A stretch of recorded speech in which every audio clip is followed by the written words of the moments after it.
Nice. Perfect location.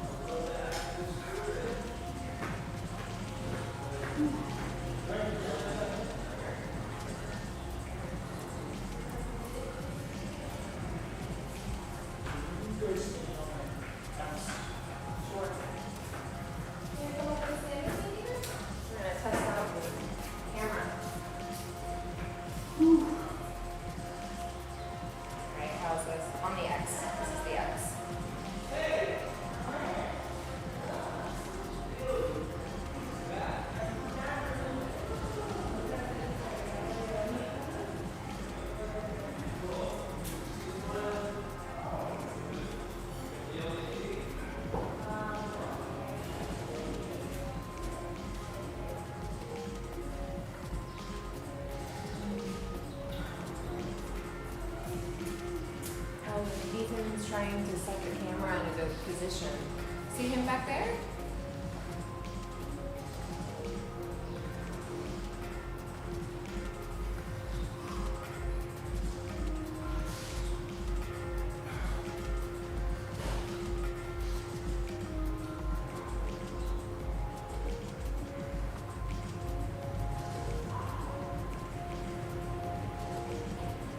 Okay, and take one step forward.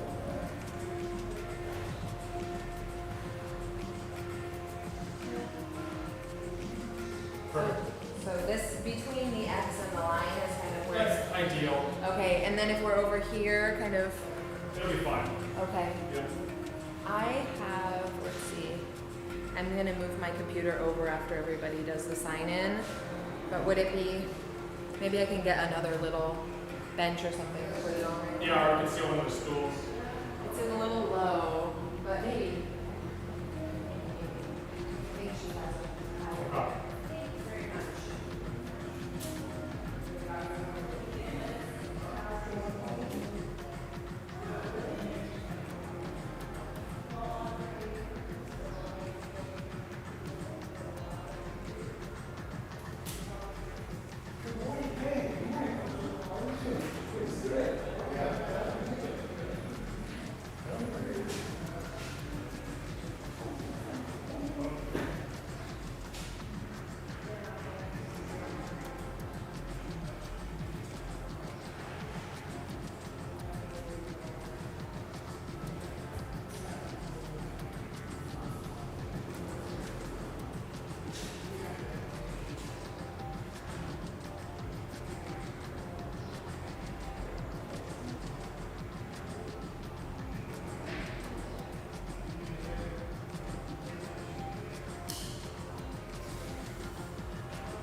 Popping over to the farmer's market for a minute. Oh, great, okay. All right, you gonna stand with me when I do my talk?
Yeah, in about 10 You're minutes. gonna let that speak, Steve, you think this one test out my HDMI? I did not. Oh, you didn't install it? Plugged in. Okay, So cool. what we're gonna do, I'll just yank it from here. Okay. Um, I was gonna put my computer right here. Perfect. Yep. So what we'll do, we'll transition from me to Deborah, and then when Deborah's done,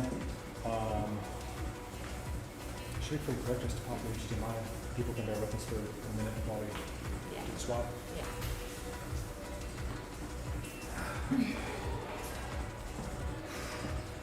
Maybe I'll do a little hot for you.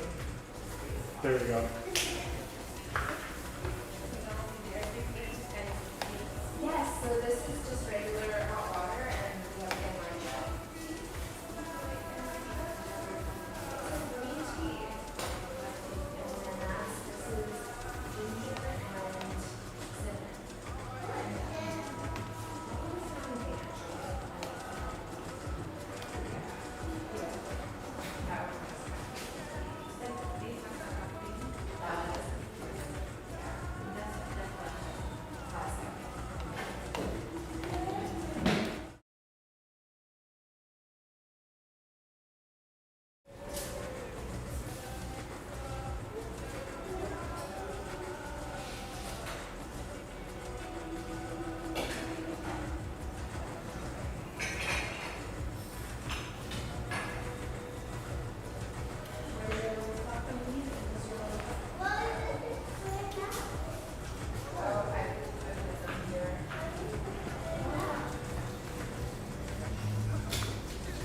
How have you been, Ricardo?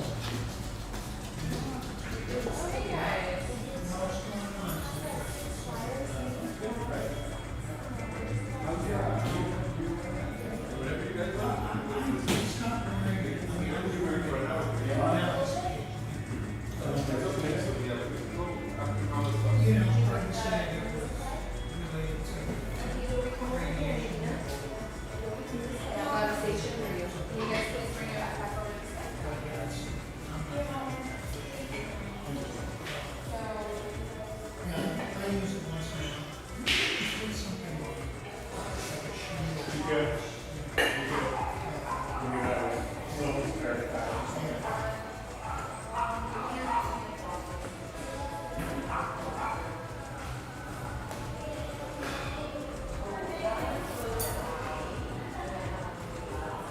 You know, that opener allows, I mean, as soon as that opens, There's where it is. Yeah, I think we should just leave it open. Yeah, I'm gonna open it, I'm just gonna. Yeah, cool. Thanks for doing it. Awesome.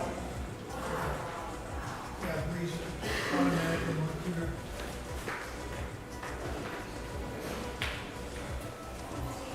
How have you been?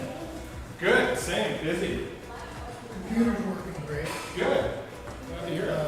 I'm gonna connect with you on a couple of things.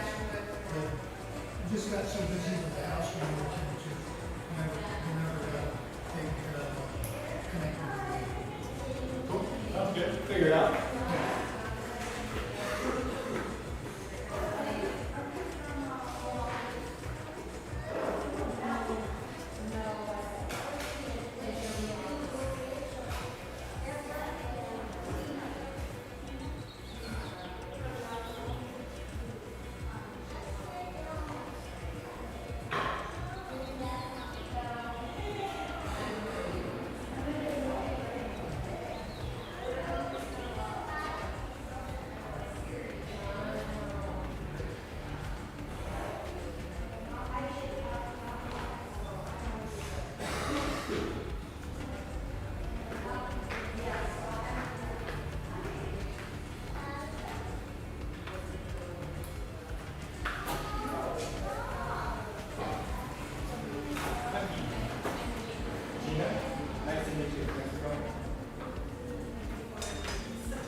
Yes. Tell me how you want me to switch over. What's that? Tell me how you want. Tell me when and how you want me to do the transition. So don't worry about it right now. Yeah. It's exactly how it is. We're live right now. Okay, when do I worry about it? When do I start the transition? So the only time you're going to transition is when I'm up here showing slides, because most of the time it's going to be on the camera. Okay. But what you want to do is just put it on the slide for, you know, This right side is what? what's showing. That's your live What's stream. showing on live. Yep. And the left side is what's coming from the camera feed. The left side is what's not showing on live, what's queued for when you switch it. So when you switch it just switches back and forth. But you're going to be up first, so I'll get it all set up. I got to throw some cameras in to go for everything.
So we all kind of agree we're going to try to keep to our time, but it's loose. I'll keep an eye on it. So I'll, Yeah, I'll and we got a clock here too, right? So yeah. we don't know where we're at.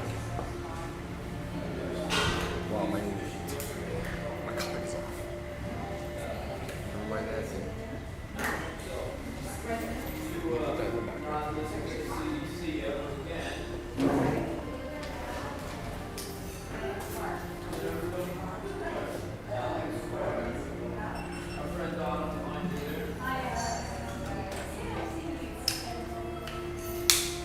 Yeah, things are I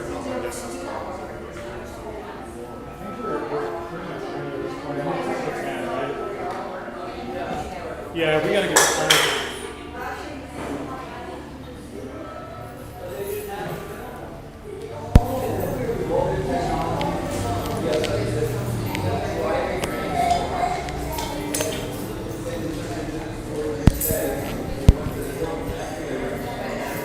Okay, I'm going to start all the cameras.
Yeah, so maybe come sit here.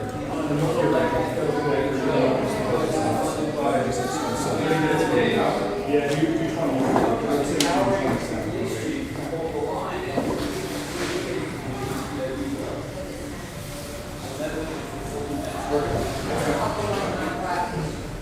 Alright, Ian, where's your mic up? So this channel is YouTube channel worldwide. When you leave it today, it's still up. Yeah. Just something like that. Yeah. Okay, so yeah, go ahead and mic up. Here's your mic.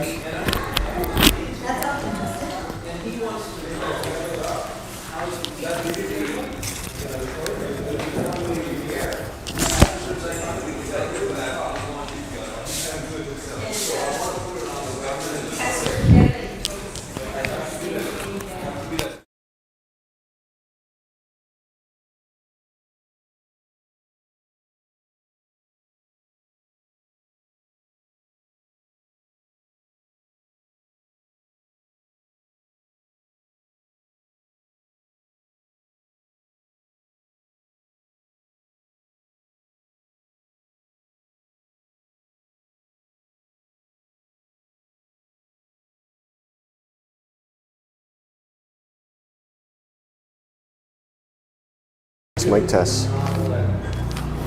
Okay. Those wires. I'm wearing a wire.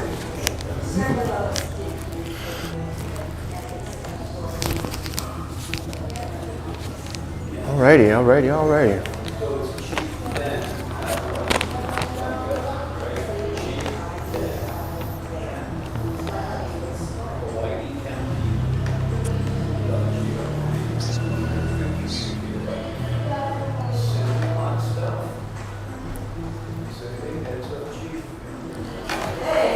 Okay, everybody, we're going to get started here in just a bit. So if there's anybody, I don't know if there's anybody else back there, but we're going to gather around to the chairs, or is this it? We have everybody? Yeah, this is our crowd today. This is our troops. All right? Okay, all right, awesome.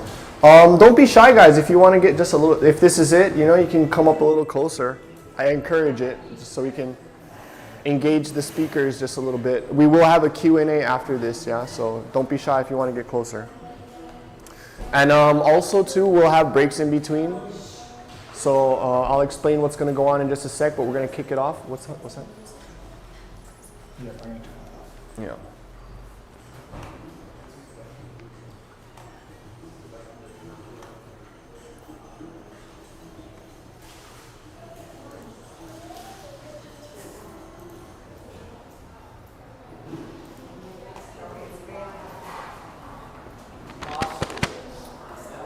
All right. Just make sure Naomi's okay. Oh, we got a couple people. All right. Like I said, guys, we're going to begin shortly. We're just waiting for a couple other people, it looks like. And I'm going to give you a quick rundown of the format. So I'm the host, yeah, and I'll go over this. We're going to kick it off officially. My name is Ian. We have 3 speakers for you today. 4 speakers. They're going to speak between about 15-30 minutes each, so about a half hour each, and then there will be time in between. You guys can use the bathroom and grab water, feel free. It looks like there's some coffee over there. So that's how it'll be. I'm going to host, I'll introduce them, they'll speak for 30 minutes, and then there'll be like a little 5-minute intermission between each person. And then at the end, we'll have all the speakers come up and do a Q&A. And then they'll be up here and you guys can address any questions you have towards the end. Yeah, so while they're speaking, if you just want to keep in mind a question that you might have for the end, but the other speakers might answer your question during that time. So that's why we're going to hold it to the end, just to make sure that, yes. I heard at least one person is coming from Maui. This is one person. Oh, there we go. Maui in the house. Welcome. Thank you. And there's one more. There's one more coming. Okay, so do you want to, how do you feel, Naomi? Do you want to get things started now and wait, or do you want to wait for the other person, or let them shuffle in?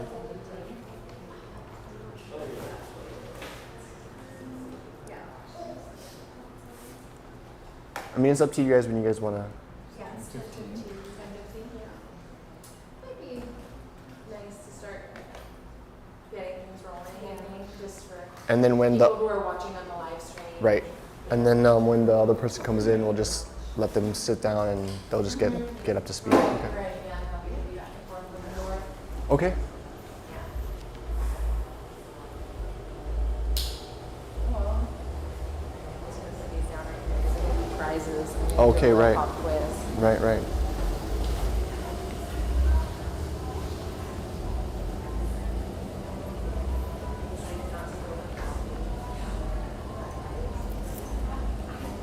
Thanks.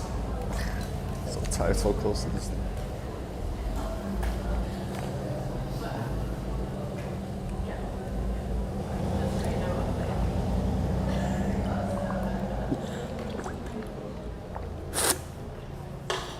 Whoa, exciting. Okay. Do we want to do this officially? We want to get this going?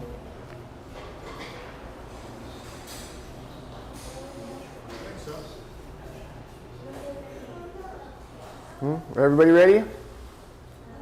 Okay, guys, we are filming this, so if you did miss anything, you can always refer back to the video online. It's online right now. We're actually live right now, so you guys are famous. Just kidding. But yeah, we're filming it, so don't worry if you miss something. You can catch it after the fact, and then you can share the video and say, "I was there." Right? Okay. All right, I think we're gonna start then. Yeah. Let's start. Yeah, 3, 2, 1, contact. Let me know when we're live. Give me a thumbs up. All right, we're here. We're live.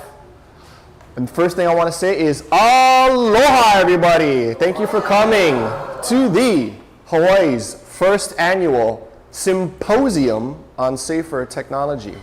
Say that 5 times fast. Symposium. I love that word.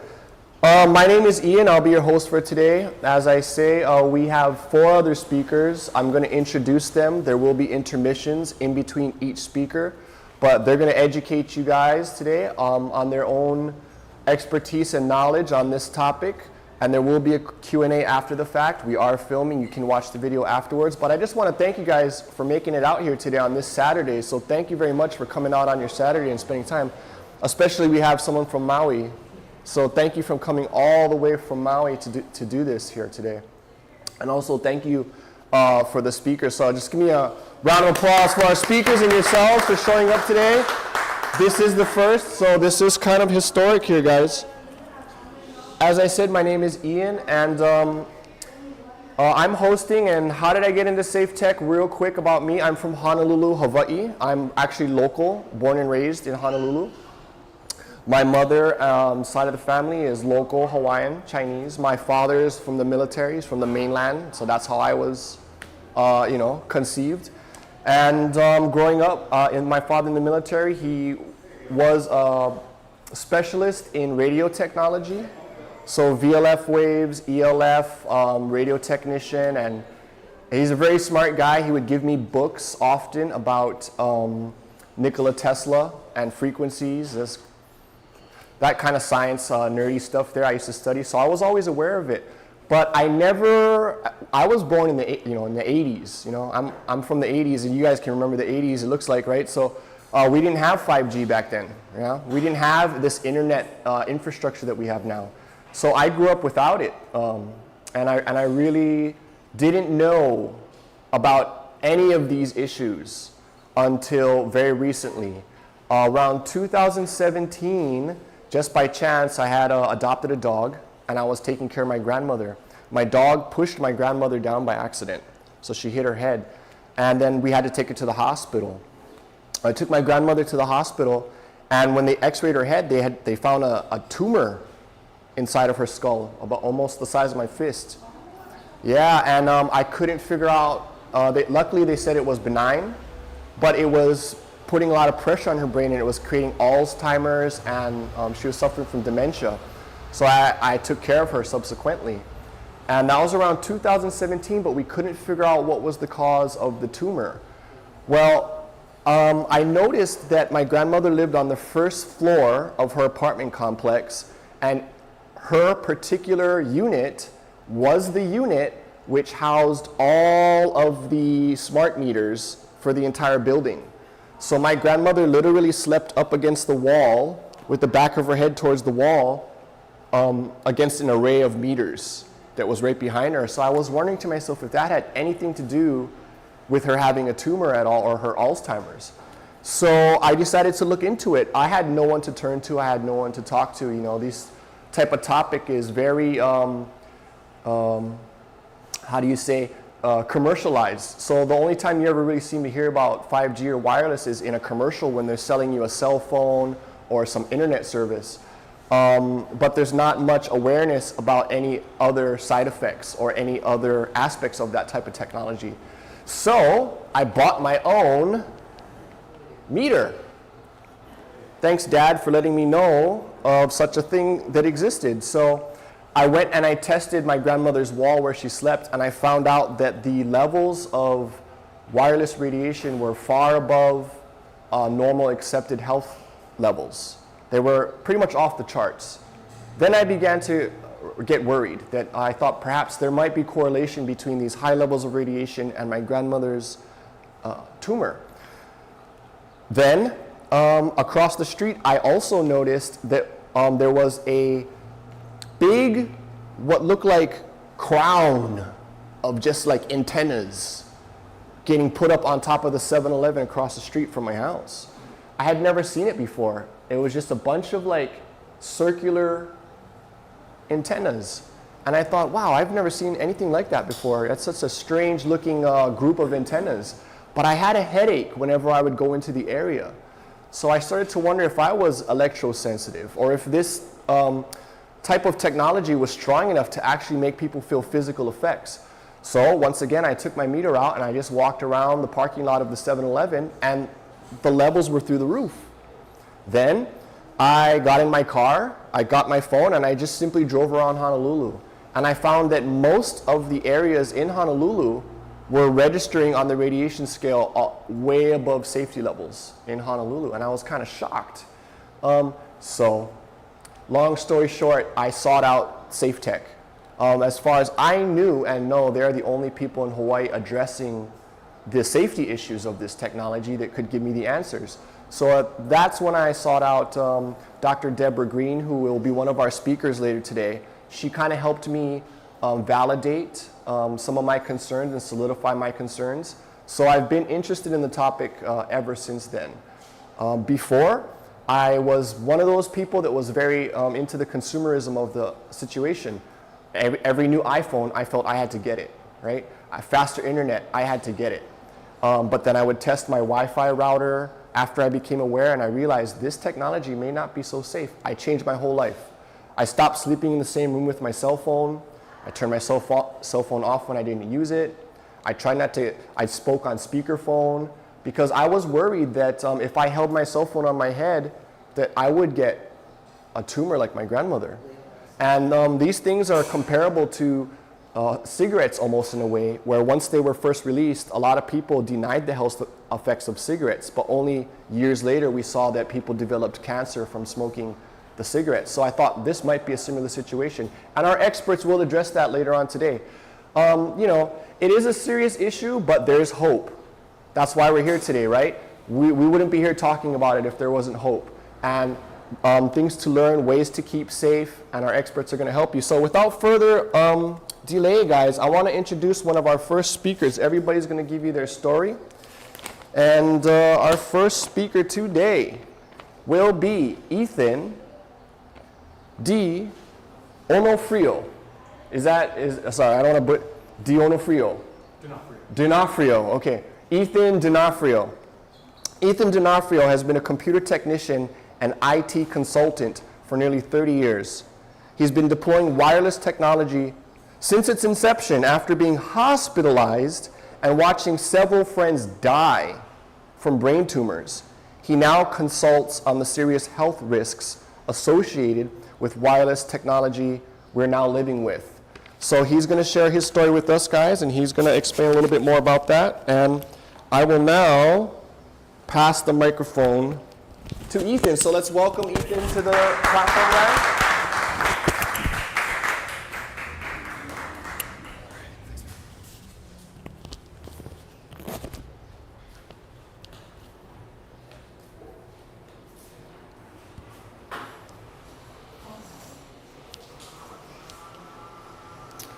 All right, well, I want to thank everyone for showing up. It's a beautiful Saturday in Hawaii. I know there's plenty of things you could be doing besides sitting in this hot room. Yeah, I kind of just want to give you guys some kudos for choosing to do this today. It's not a super happy, fun topic we're discussing. Give yourself a pat on the back for showing up. Smart decision. Thanks for being here. So without further ado, let's get started.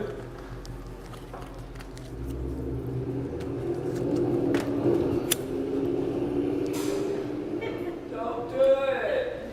Why you guys are looking at me like I'm crazy? Why are you looking at me like that? Dangerous Dangerous? How do you know that?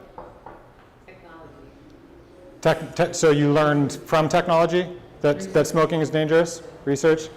So, right, we all know this now, right? We all know that smoking's bad for you. But 60 years ago, half of the adult population in this country smoked. 45% to be exact, but 1965, 45% of the population in this country smoked, and not many people were really thinking about it. So, right, Chesterfield was giving us scientific facts in support of smoking.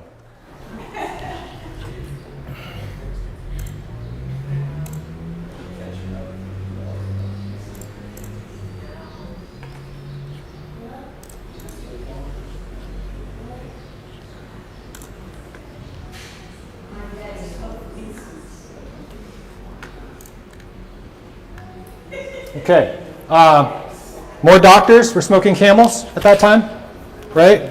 It's probably true.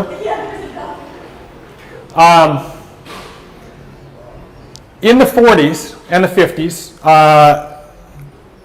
studies started coming out about smoking, about the health risks of smoking tobacco.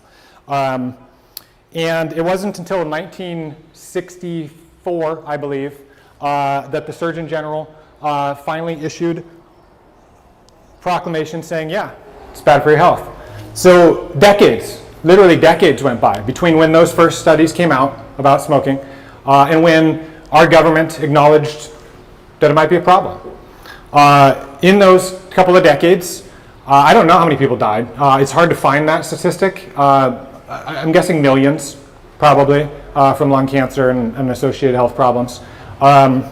This is the government looking out for us. It took 7,000 studies.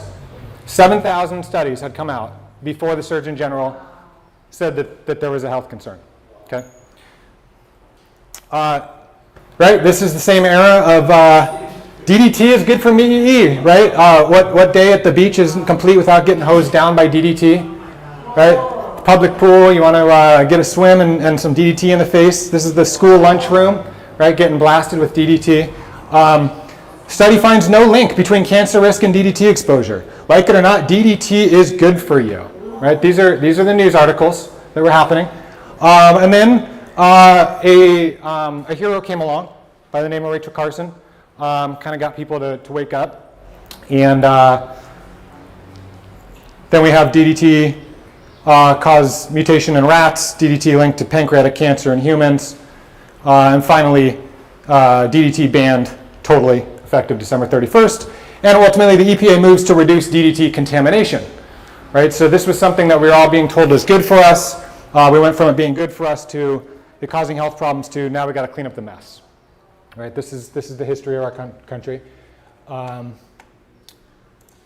don't know why I'm not seeing my notes, so bear with me here.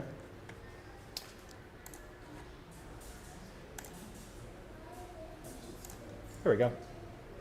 Okay. So this was finally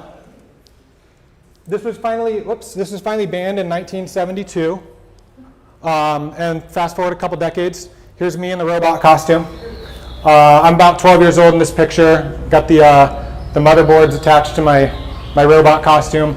I started building computers after school when I was 12. We couldn't afford a computer at the time, but we found a way for me to get trained by a family friend for me to build my own computer. Save us some money, and I got a computer. I started working after school, then building computers every day. This caveman over here on the right, he was my first customer.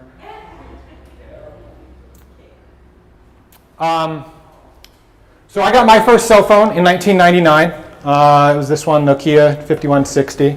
I'd already actually had to cord this phone for about 5+ years at that point. And I talked on that cordless phone a lot, right? Like every night I was on that cordless phone talking. And then when I got my cell phone, it was an amazing thing, right? At the time, cell phones were new. Previously, they'd been these big giant bricks. This thing fit oh so easily into the pocket. It was, it represented freedom. I was 17, 18 years old when I got that phone, and all of a sudden I could talk to everybody whenever I wanted. Amazing thing.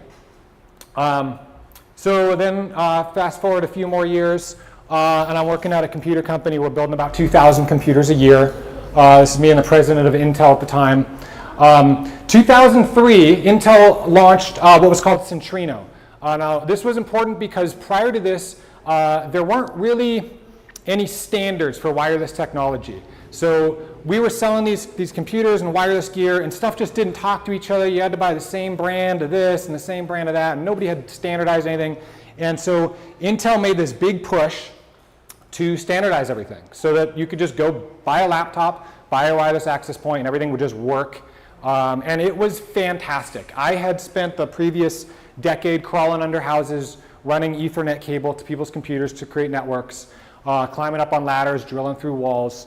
And so when wireless became standardized, it was amazing, right? I mean, it was really convenient. We had coffee stores all over the region calling us, asking us to wire up their place, put in wireless access points. It was like the big thing. So we deployed a lot of access points. A lot of home access points, did a lot of external outdoor access points, commercial grade access points. I mean, I've probably installed personally, I don't know, many hundreds of access points. Our company installed thousands probably. And incidentally, we had access points in our business. At one point, I was working the retail counter and we had an access point right on the wall, like literally right here, like arm's reach from my head. And I worked with a laptop on my lap for years, right? This was the thing. I had a desk that looked similar to this. At home, I had the access point next to it. At work, the access point was a little further away, but the wireless laptop, the cell phone, wireless keyboard and mouse, maybe a cordless phone, right? This is pretty typical. This is typical of a workspace. It's typical of a lot of people's homes now. It's typical of a lot of my clients. This is what I see going into my clients. Along the way, I started having some health issues, and I just didn't really connect the dots. The first thing was I had a cancerous tumor removed from the right side of my nose. Later, I had other issues, all incidentally on the right side of my head, right-handed. So we'll come back to that. I'll talk more about those health issues, but they started to progress. And ultimately, I found myself up at Hilo Medical in the hospital. I spent a couple weeks up there. This is actually the second time I was in the hospital. This isn't the first time, and I know that because I don't look like I'm about to die in this picture. The first time I went into the hospital, I did look like I was about to die. I weighed about 120 pounds. I'm 6'2". And it was a bad situation. My digestive system had basically just shut down to the point where I was no longer able to not only eat food, I couldn't even take water. I'd take a sip of water and it was back up. So they checked me into the hospital, put me on an IV. I had like 5 tubes running down my arm. I was in the hospital for a couple weeks. And ultimately the doctors told me that I had Crohn's disease. I didn't know what Crohn's disease was. It sounded kind of scary. Like, why do I have a disease? I'm, not even 40 years old. Pretty healthy guy. I exercise. I eat, organic food. Why did this happen to me? And the doctors kind of all just shrugged their shoulders. Nobody knew. Nobody could tell me. They basically said, we don't really know why people get this disease. It comes by many names, and a lot of people, I think, suffer different variations of it, whether it's colitis, leaky gut syndrome, irritable bowel, diverticulitis. All of these are very closely related. They're all basically malfunctions of the lower gastrointestinal tract. I won't get into the gory details. Let's just say it's not fun.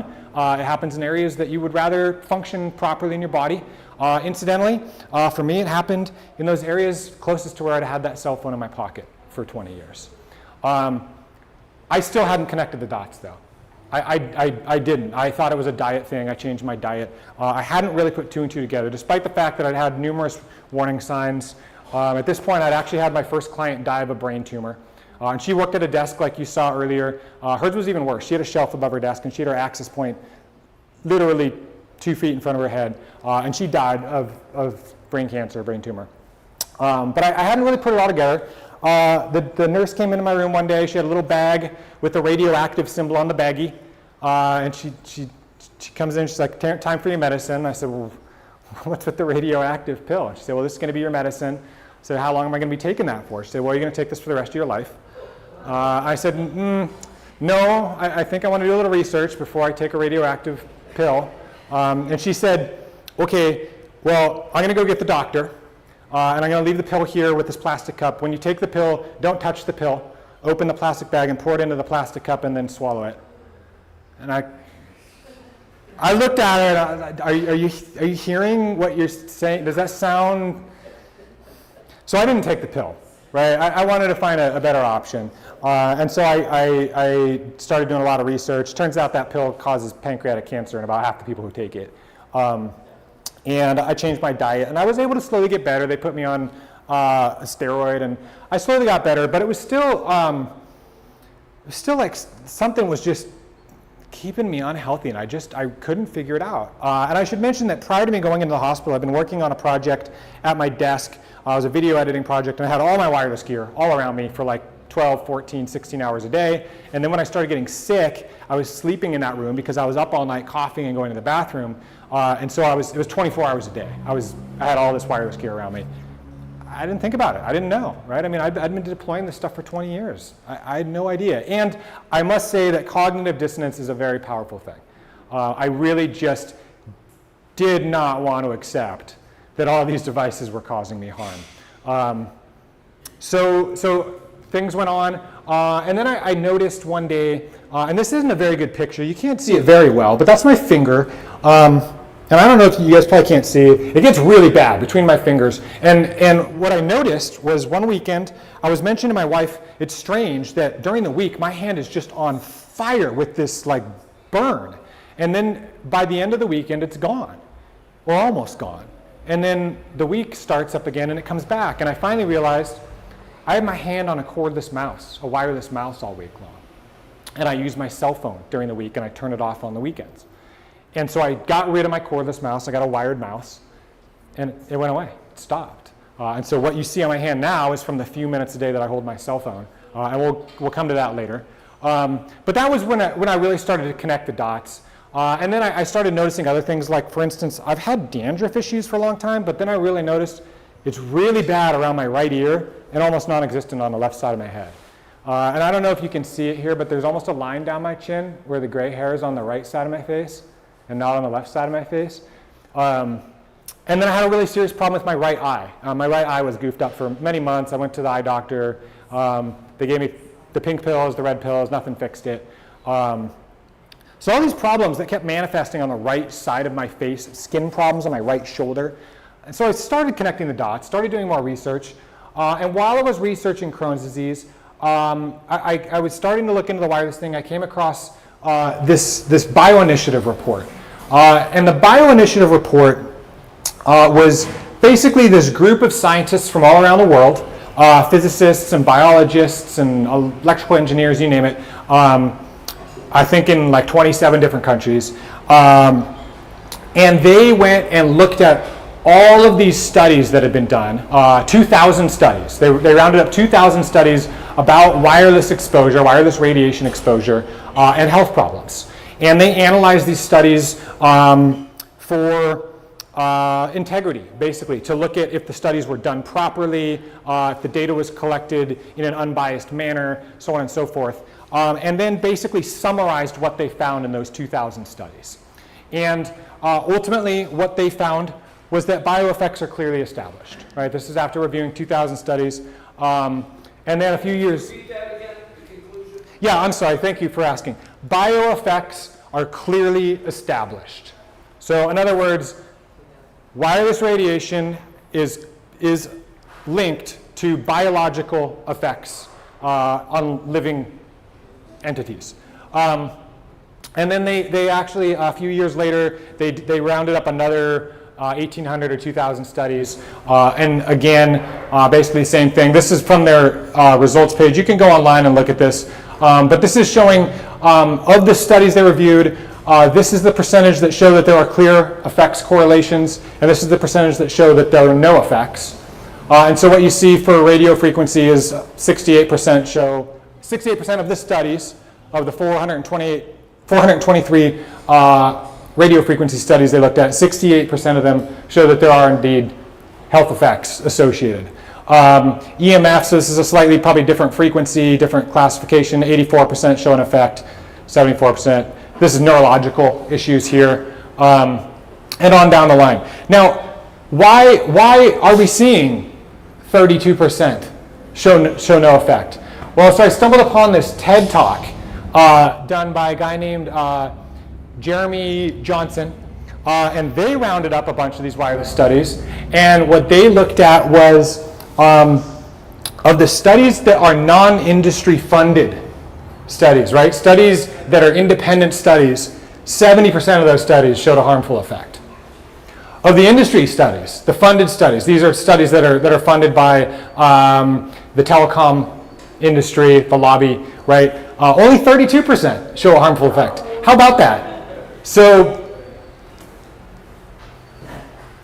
kind of looks like they're trying to cover it up, is what I make of that. You know, make of it what you will. But yeah, the independent studies basically, the preponderance of them show that there's clearly an issue, health problems.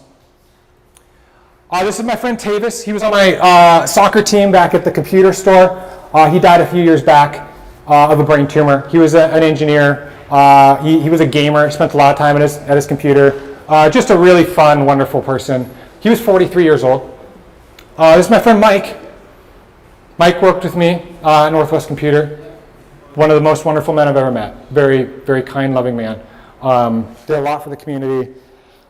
He died 3 years ago, brain tumor. He was an IT technician, right? So he was around the same wireless gear I was. Now, can I say that wireless radiation caused the brain tumor in these two people? Of course not. I mean, I can't say that for certain.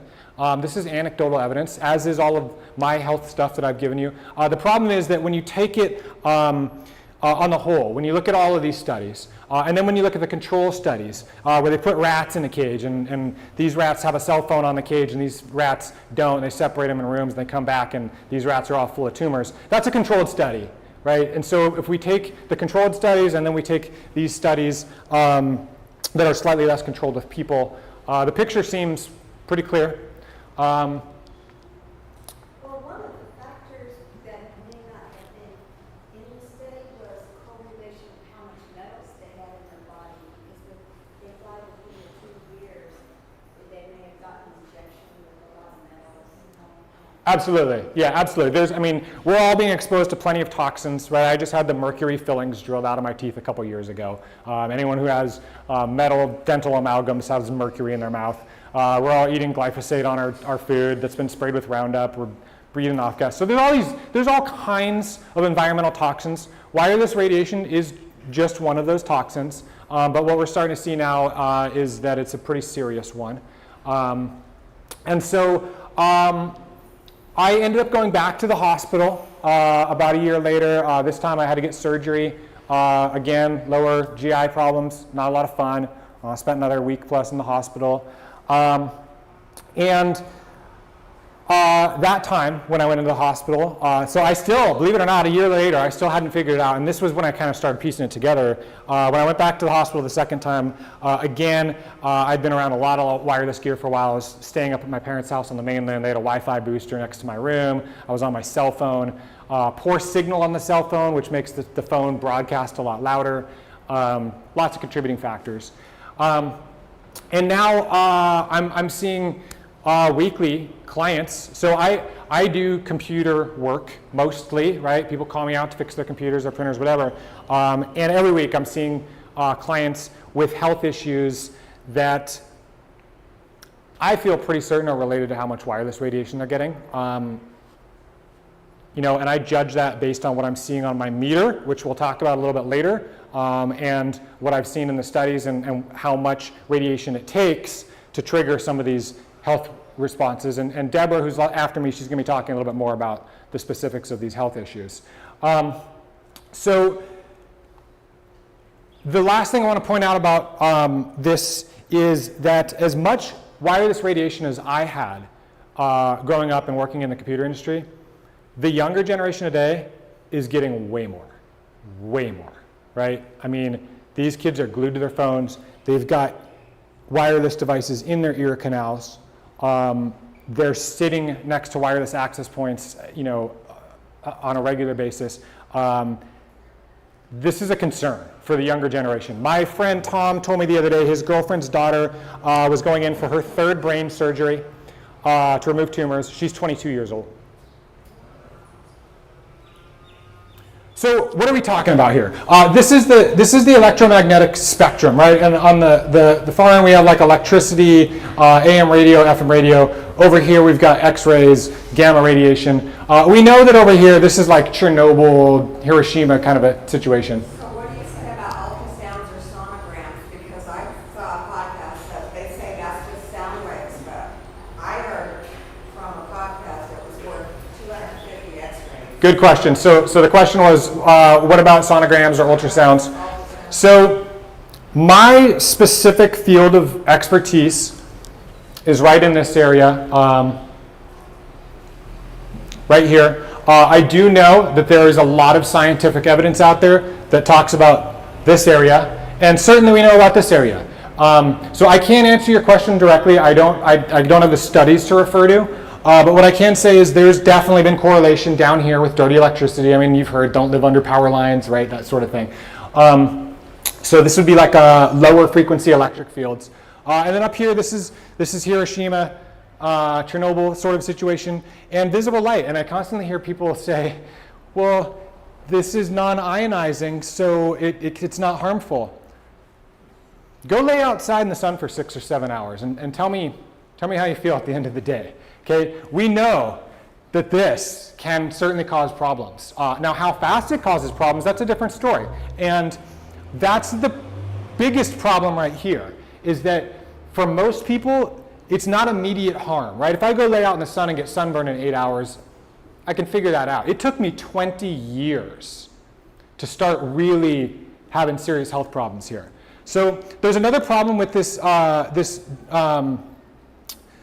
diagram here that I wanted to point out, which is that it shows cell phones, cell towers, Wi-Fi, and microwaves next to each other, when in reality, they're all basically right in the same spot on the spectrum. They're all right at 2 gigahertz, or 2.4 gigahertz. Cell phones operate around 1.9, 2.1, depending on your carrier. Wi-Fi, so the cell phones operate around 2 gigahertz, but then your cell phone also has Wi-Fi on it, and it also has Bluetooth on it. That's all at 2.4 gigahertz, which incidentally is the exact same frequency that your microwave oven cooks food. So we're talking about the same microwaves, just a lower power. Yes? The TV is kind of halfway in there.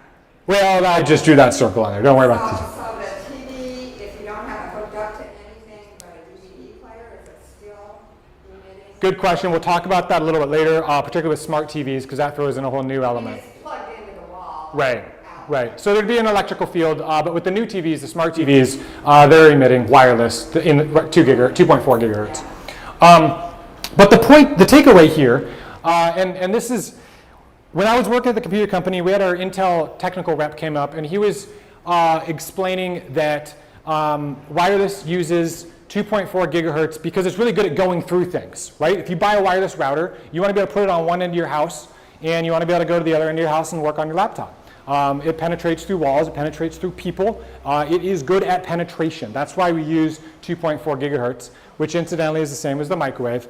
And that was kind of the first time doesn't this seem like a possible health issue if we're all going to have microwaves next to our bodies? And the response was, well, no, it's only like a watt or less, whereas your microwave oven is 1,500 watts. The problem is that your hot pocket's done in a minute in your microwave, right? We've all been carrying these phones around on our bodies for decades, right? So the long-term effect is the issue here, and it's doubly problematic because people don't realize that this is a cumulative issue. And this is what a lot of the studies have shown, and Deborah's going to talk about, is that this cumulative effect basically suggests, and this has been my experience, this has been the experience with my clients, and this is what the studies show, is that when your body is exposed to radiation, it takes your body a very long time to repair that damage. Right, so if you go and get an MRI or a CAT scan or an X-ray, they tell you like, give it a year, right, before you get another CAT scan, because it takes your body a long time to regenerate. The problem is that we're now living in a world, it's nonstop, right? It's 24 hours a day. We picked this room here in downtown Hilo because it's got metal siding around it, and the owner has installed Ethernet cables as opposed to blasting us all with wireless. Otherwise, I would be in full protective gear as opposed to just my entire body. We'll talk about this more later too. But the point is that you're being exposed to wireless radiation. Most people are being exposed to wireless radiation 24 hours a day. And so there is no ability for the body to make those repairs that it needs to. I used to suggest that people look for phones that had a lower SAR rating. The SAR rating is the specific absorption rate. That's what that stands for. Basically, this is a number of how much radiation the phone emits. The takeaway here is that phones are getting worse and worse, right? We're emitting more and more radiation with each new generation of phones. And it's pretty hard to find a phone that's not just through the roof on the SAR rating. So it's kind of a fruitless task at this point to try and find a low SAR rating phone. I mean, you can certainly try, but it's really not good enough.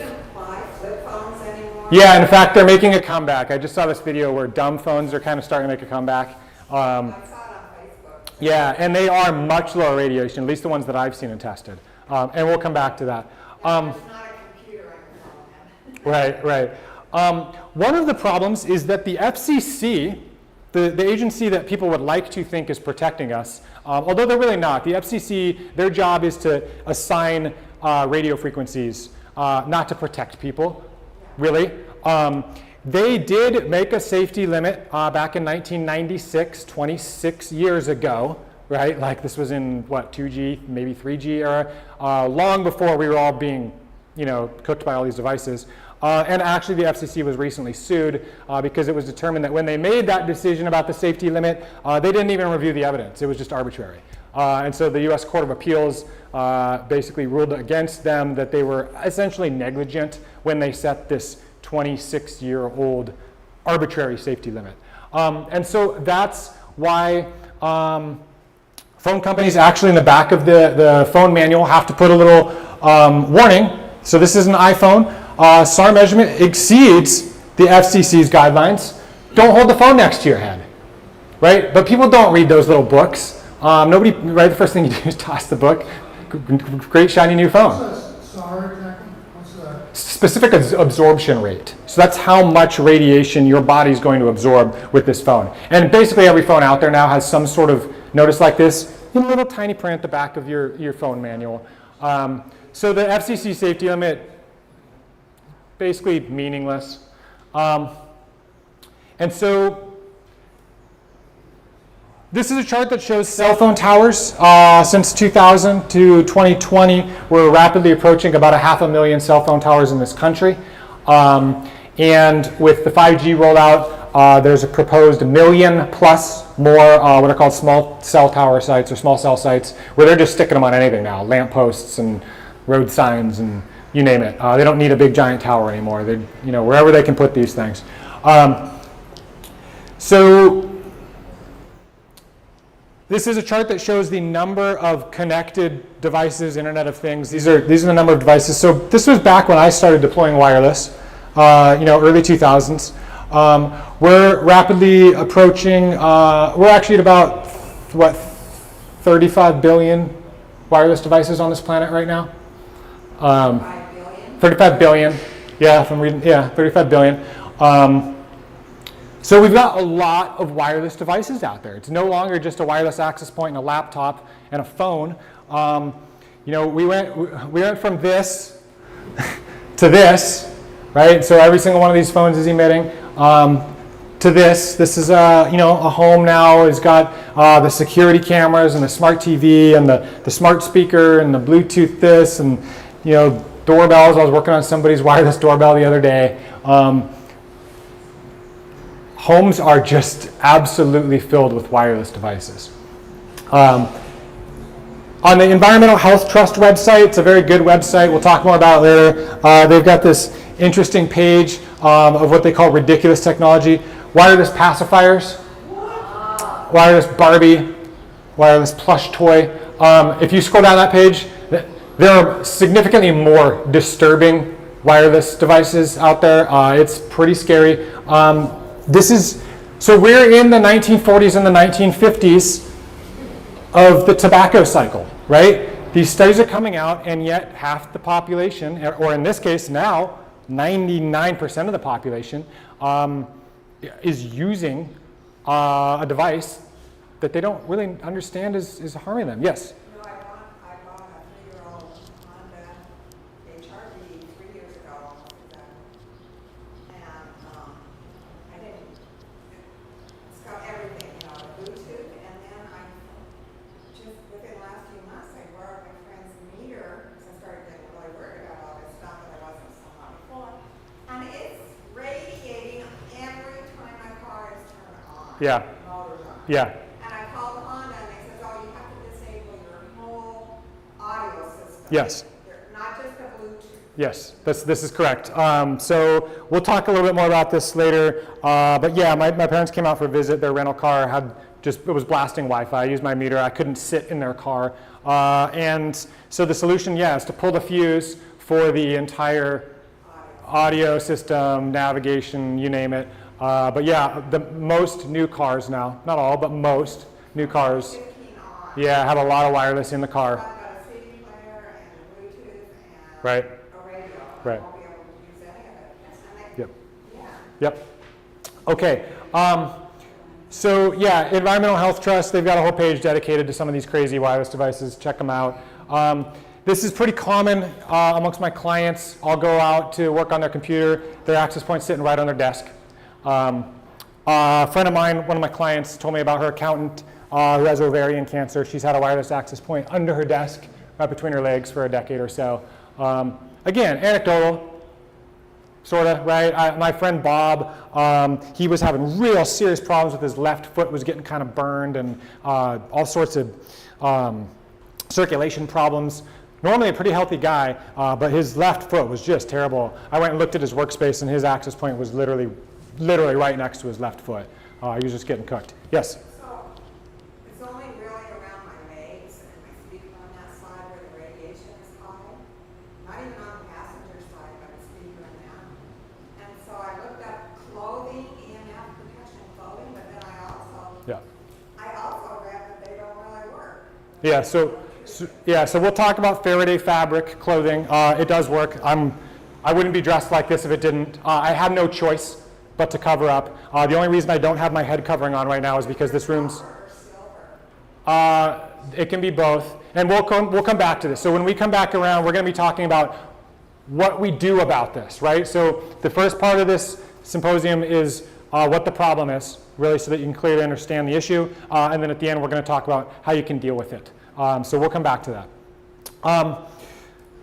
This is pretty common. This is an app I use on my phone called Wi-Fi Analyzer. It shows all the wireless access points in range of my phone.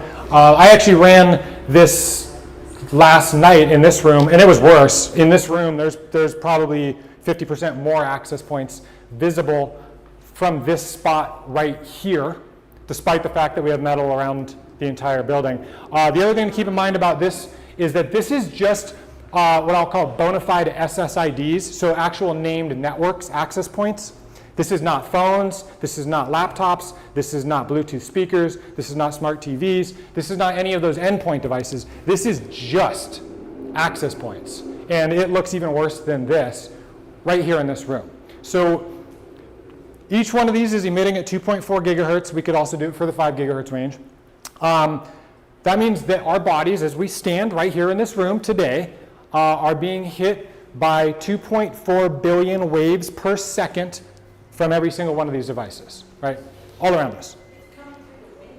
Yes, coming through the windows, coming through the walls. If anybody's phone isn't turned off, a lot of phones, even when they are turned off now, are emitting. But that wouldn't even show up here. This is literally, like I say, just bona fide access points. This doesn't even count phones.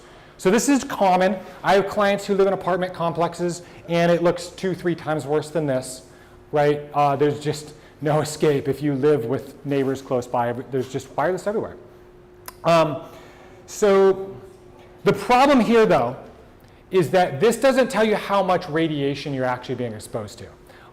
For that, you actually need a meter, and we're going to be talking about meters today. If you really want to know how much radiation is coming in, you need an electro frequency meter. We'll talk about that. This is me out in front of KTA, down the highway. They've got 4 cell phone towers on that block, right over Bedmart, Cash and Carry, KTA. This right here is showing a reading of 2.6 milliwatts. We'll get into what this reading means in just a couple slides. The meter I use is called the Cornet Electro Smog Meter. There's several other pretty good meters out there. There's also a lot of cheap junky meters that really are not accurate. Good meter is going to run you around $200. I've seen some a little lower, some quite a bit higher, but I've seen people go out and spend like 30-40 bucks on these cheapo meters, and they just don't do it. So let's talk about the numbers, right? I was showing you out here on the highway 2.6, and actually just outside this front door this morning, I took my meter out there, and it was at about 3.5. It spiked at about 4.5 milliwatts. So what does that mean? What does 3.5 milliwatts mean? So baseline, out at my house at Kaloli Point, or if you go out into the woods and you're not around anybody's Wi-Fi and you're not around any cell towers, 0.0002 milliwatts. Okay, that's what the human body has been living with for eons, right? Up until pretty recently, this is what we're all living with. So by the time we get into town, where the average is anywhere from 0.1 to 3, although like I said, it was even higher right outside this door. So sometimes, right, if you're a direct line of sight to a cell phone tower, this number might be significantly higher. We're talking about 500 to 15,000 times normal, just walking around town, right? Walking through Walmart, walking down the street. Now your cell phone, when you're making a call on your cell phone, if we hold the meter next to that phone, under the very best of circumstances, it's going to be 10. That's very rare. Most of the time, I would say an average phone call is in the 500 milliwatt range. I've seen some spike up. They max out my meter at 1600 plus. But 500 milliwatts is about normal. So this represents anywhere between 50,000 and 7.5 million times the amount of radiation that we normally absorb. That's why you don't hold your phone next to your head. Now the good news is as the phone gets further away, this drops off pretty quickly. And so when it's out here, maybe it's only 50 milliwatts. So what, I don't know, 250,000 times or something, as opposed to several million. It's still not good. Cell phones are really like the biggest culprit. Again, without a meter, you're kind of guessing because things change a lot, right? If you're near a cell phone tower, your phone doesn't have to broadcast as loudly. If you're just barely in range and your phone's really trying to get signal, it's going to be going full blast. Okay, so without a meter though, you just don't know. I made this little chart. It's on a pamphlet. They were in here. It's up on my website. You can look at this. I just made this to kind of give you an idea of where things fall in terms of the amount of radiation, right? So this is a typical living space down here in like the 1.5 to 3 milliwatt range, all the way up to cell phones and access points up at 500 plus milliwatts, and then everything in between. And then on the right side, these are some studies that were correlated to that number. So for instance, down here at 1 milliwatt, and Deborah's going to talk about this. They did a study in Germany. This has been correlated to triple the cancer rate, and she'll probably talk about how that was done. But it doesn't take much, right? All the way down here at 0.02, we have sleep disorders, nervous problems, fatigue, limb pain, right? So by the time we get up here, we're talking about leukemia, skin melanoma, bladder cancer, etc. Again, these are all reference studies. You can go look these up, pull the full study. I've got a bunch of them printed out. You can find them online and review them. So this is what our world looks like today, right? The kids are are getting blasted day in and day out. This is from a newsletter I sent out during COVID. I went to a client's house, and this is what I saw. Kids sitting around in the living room, wireless access point in the corner. They were at most 10 feet away from this, at closest maybe 4 feet away from this. I went to work in the other room on a different kid's computer, and I heard in the living room this kid just like shrieking in pain. He was probably, I don't know, 9 or 10 years old maybe. Enough to get me up out of that room to go see what was going on. I went out there, this kid's going, my head, my head, my head. Grandma, my head. So I asked his grandma, what's going on with the kid? Screaming in pain. She said, oh, he gets migraines every day. The kid's 10 years old. He gets migraines every day. So I pulled my meter out because I looked and I saw. And so here's the problem. You can't see it, right? And so if you could see it, that's what you'd see, right? And this is really the big problem, is that as long as everybody can only see this because you don't have a meter and it's not visible, it's a lot harder to get concerned when you realize that this is actually the situation. So we wired it in. I said, you know, how about if we get rid of this Wi-Fi? They're all sitting 6 feet away from the internet anyways. Why don't we just run some cables and plug stuff in? And we're going to talk about this later today, how you do that. It's very inexpensive. It's very easy. We plugged all our devices in. I sent the woman a text message maybe 6 months later. I said, how's the kid's head doing? She said, oh, he hasn't had a migraine since that day. Question? Yes. So you're talking about holding the cell phone next to your head. I got that. There are other options, speakerphone and then the wired earbuds. What's the relationship with those? Yeah, so wired earbuds are good. They're not great. The problem is it's hard to get your phone far enough away even with the wired earbuds. The other thing is that the antenna can actually, or I'm sorry, the wire can actually act as sort of an antenna. And I've measured this with my meter. I had heard that and I wasn't sure if I believed it. So I got on a call, I pulled my meter out and I like put my meter right next to the earpiece. And sure enough, yeah, it was clear that this was serving as sort of an antenna. It is better than holding the phone next to your head. Better yet are what are called air tubes. And I'll talk about that later. All of these things are steps in the right direction. Honestly, the best thing is just use your phone less, keep it away from your body. We'll talk about shielding. What I do at home, I use shielding. Shielding does work, Faraday fabric does work. So we'll talk about that as well. So looking back at this desk that I was sitting at and that so many of my clients were sitting at, really, you know, this is kind of a scary situation for me because that's really kind of what it looked like for 20 years for me. And it's no wonder I ended up in the hospital. You know, so now we're starting to see studies like this that show this is a 5-year-old, 10-year-old, and an adult. It's worse for younger kids because the skull is thinner in younger kids. Or the radiation penetrates further into the brain. Obviously, it's even worse for unborn fetuses. I don't know if any of you watched that video that I sent out from the Environmental Health Trust, but they talked a lot about this and the effects it has on unborn fetuses. Those kids are then growing up and having problems that are lifelong problems. Next chart is from the UK Office for National Statistics. Unfortunately, it doesn't go any newer than 2014, but relative to 1995, this is brain tumors, this red line here in the temporal and frontal lobes. In 2014, we were up 350% relative to 95. If you project this up today, we're probably, I don't know, around 500% more brain tumors. So yeah, so there's the projection. This is a particularly disturbing one for me because I worked with a laptop on me for a long, long time.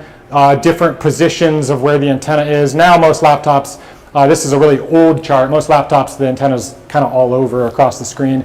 Nevertheless, when I saw this, it kind of freaked me out because I sat for years with a laptop on me. Okay, yeah, Deborah's going to talk more about the health issues. What I want to point out is that the World Health Organization has classified electromagnetic radiation as a possible carcinogen. So they haven't come right out and said, yeah, it causes cancer, but it's on the list of things to watch. This is where everything goes before it's on the yes, definitely list. And what do the big companies have to say about this? Well, T-Mobile says that scientific research has not demonstrated any adverse health effects. Right? This is big business, right? And it's not just devices, right?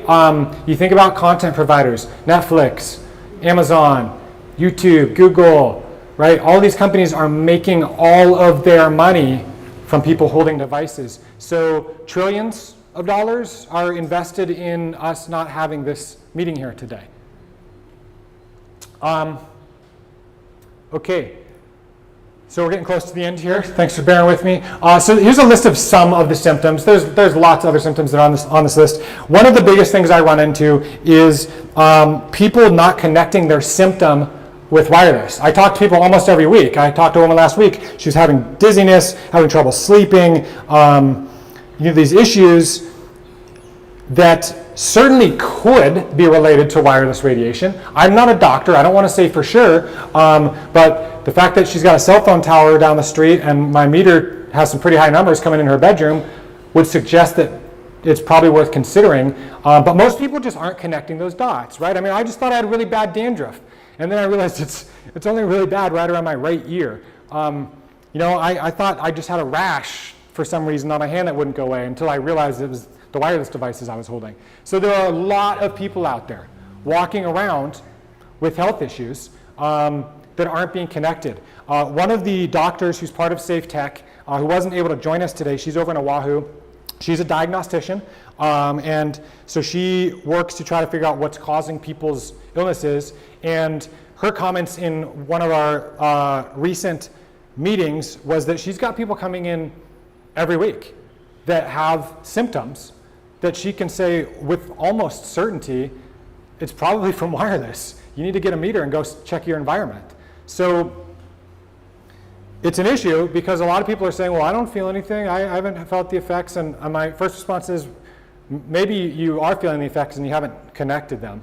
And two, maybe you haven't gotten to like your saturation point yet. So that's this next slide. And this is kind of how I view it. This is time, and this is the accumulated exposure, right? So over time, you have this accumulation. Maybe you go on vacation and you're out in the jungle for 6 months and your body does some repair. But then you come back to civilization and you have more exposure. And then maybe you take another trip to Antarctica and there's nothing.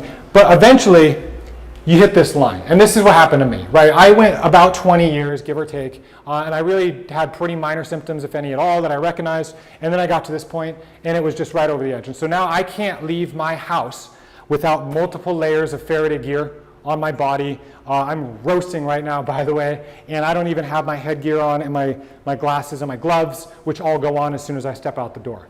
I don't do that by choice. It's not fun. It's 85 degrees out, and it's a lot hotter under all of this fabric.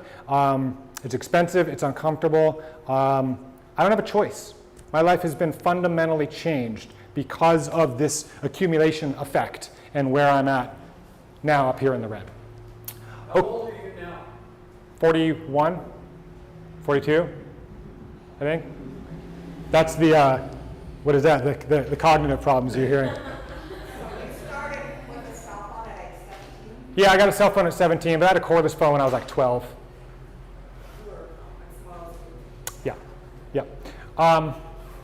Okay, so what we're going to be talking about later, is, that's where we are, how to deal with this problem, right? It's a different situation. If you live right next to a cell phone tower, that's a different fix. And you can do things about that. But it's a heck of a lot easier to do things that are within your control in your own environment. This was my house before I did anything with it. I mean, I was just getting cooked alive in my office. There was nowhere in my house that was essentially safe. Once I figured this out, the other thing to note is you'll notice that the further away the device is from the access point, the higher the number. So counterintuitively, it sounds like, well, I'll just see if I can turn this down a little bit. But when you do that, this turns up. So it's a tricky situation to get this dialed in so that you're not getting roasted. Yes? If you turn it off, does it make a difference? Oh, absolutely. Yeah, so we're going to come to that. So my house now looks more like that. It's actually better than this. This is old. I've improved it since then because 0.01, I didn't want 0.01. I wanted 0.000 if I could help it, or at least 2 zeros. And I've achieved that now in my office. This is even less. this isn't that hard to do, and it's certainly not expensive to do, right? It requires cables. You don't even have to run the cable anymore. There are little devices that we'll be talking about later that you can just plug in to get internet from one side of your house to the other without any Wi-Fi at all. This stuff's all cheap. It's all easy to implement. And when we come back around, I'm going to be talking about that gear and how you guys can go home and do this yourself. Order this stuff on Amazon. It's pretty easy. Okay, so we're getting down the last couple slides here. This is my router. I've turned my router down to 15% transmit power. Most routers that you get from Spectrum or from the factory, they're going full blast, 100%, right? They don't want people calling and saying, my router's not strong enough, I don't get Wi-Fi in my bedroom. They're just giving it all it's got. And that's why you saw that screen earlier where we could see all the wireless networks. That's why you can see all those wireless networks, because everybody is at 100%, and so you can walk 300 yards down the road and get on the internet. Well, most people don't really need this. It's completely unnecessary. Most people could probably do with this or somewhere down here. Now, every access point, every router, wireless router is different. Some routers don't have this. In fact, the ones from Spectrum don't. The ones from Spectrum that you get that are those big, I call them the Tower of Doom. There's 2 different Towers of Doom that Spectrum issues, and neither one of them has this adjustment, which is a shame, because it means when you plug that in, it's 100%. But a lot of access points, a lot of routers do, and so we'll talk about that a little bit later, because maybe you don't need 100%, maybe you can turn it way down. And then lastly, we're going to be talking about how to just plug stuff in, right? I mean, that's the best way is just Ethernet cable, adapter, shielding for phones. We'll talk about Faraday fabric and some other things. That's the end of my presentation. Thank you guys very much.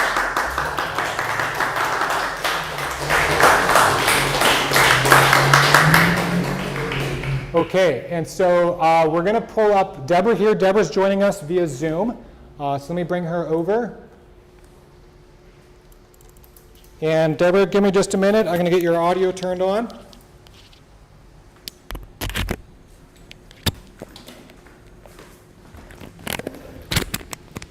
Okay, everybody, yeah, thanks once again for coming out. Thank you, Ethan, once again. Thank you very much. That was very informative.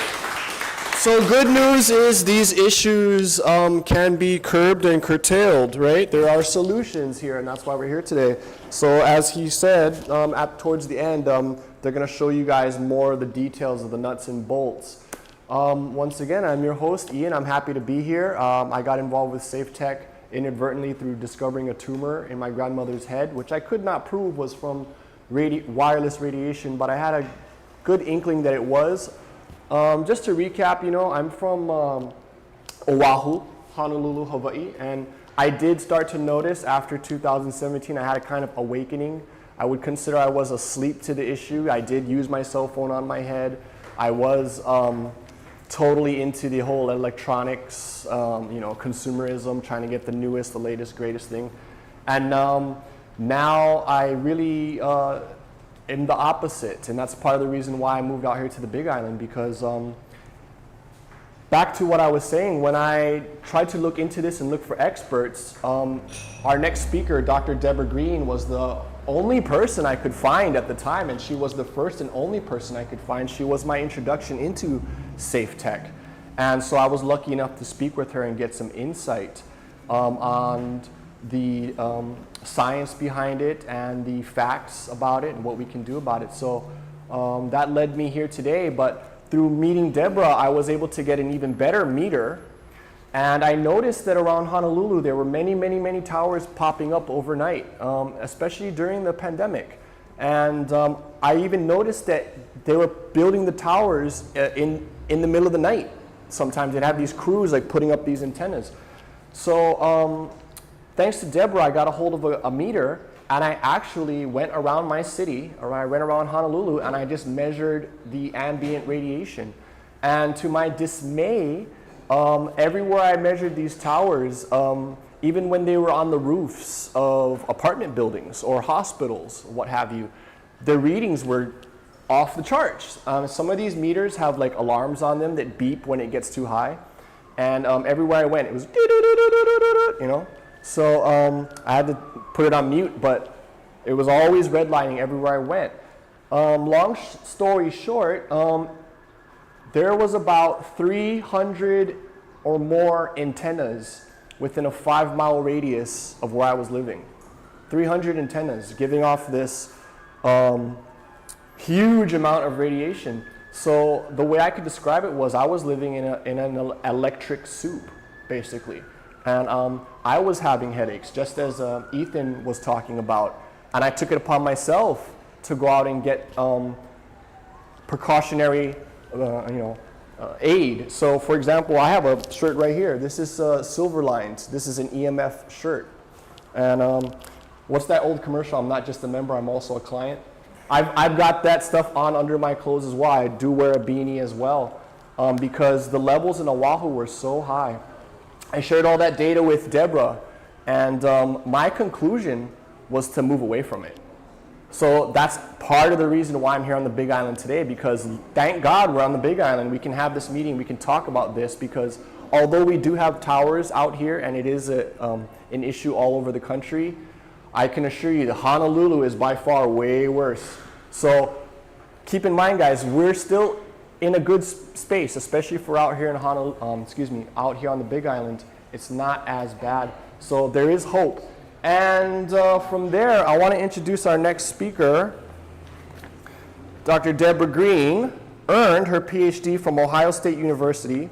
She's a wellness consultant, author, presenter, and community organizer who founded Safe Tech Hawaii to stop the proliferation of wireless technology in the Hawaiian Islands and to advocate for safe technology.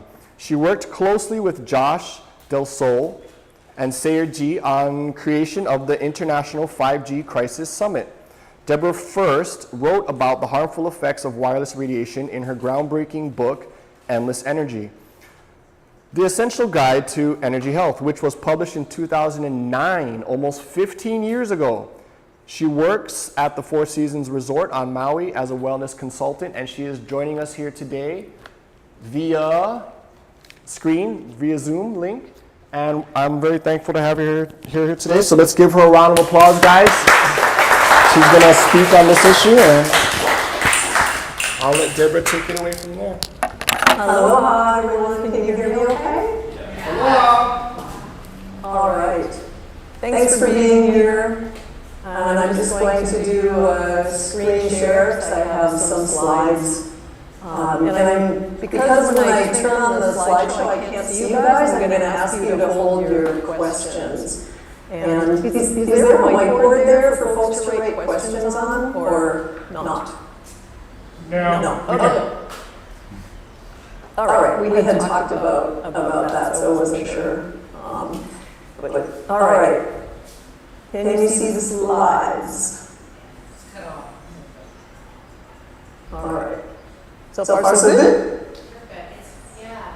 All right, well, my task is to share with you about the health effects of wireless radiation, and to be honest, I can't possibly cover all of the research and health effects that are available now because it would take way too long.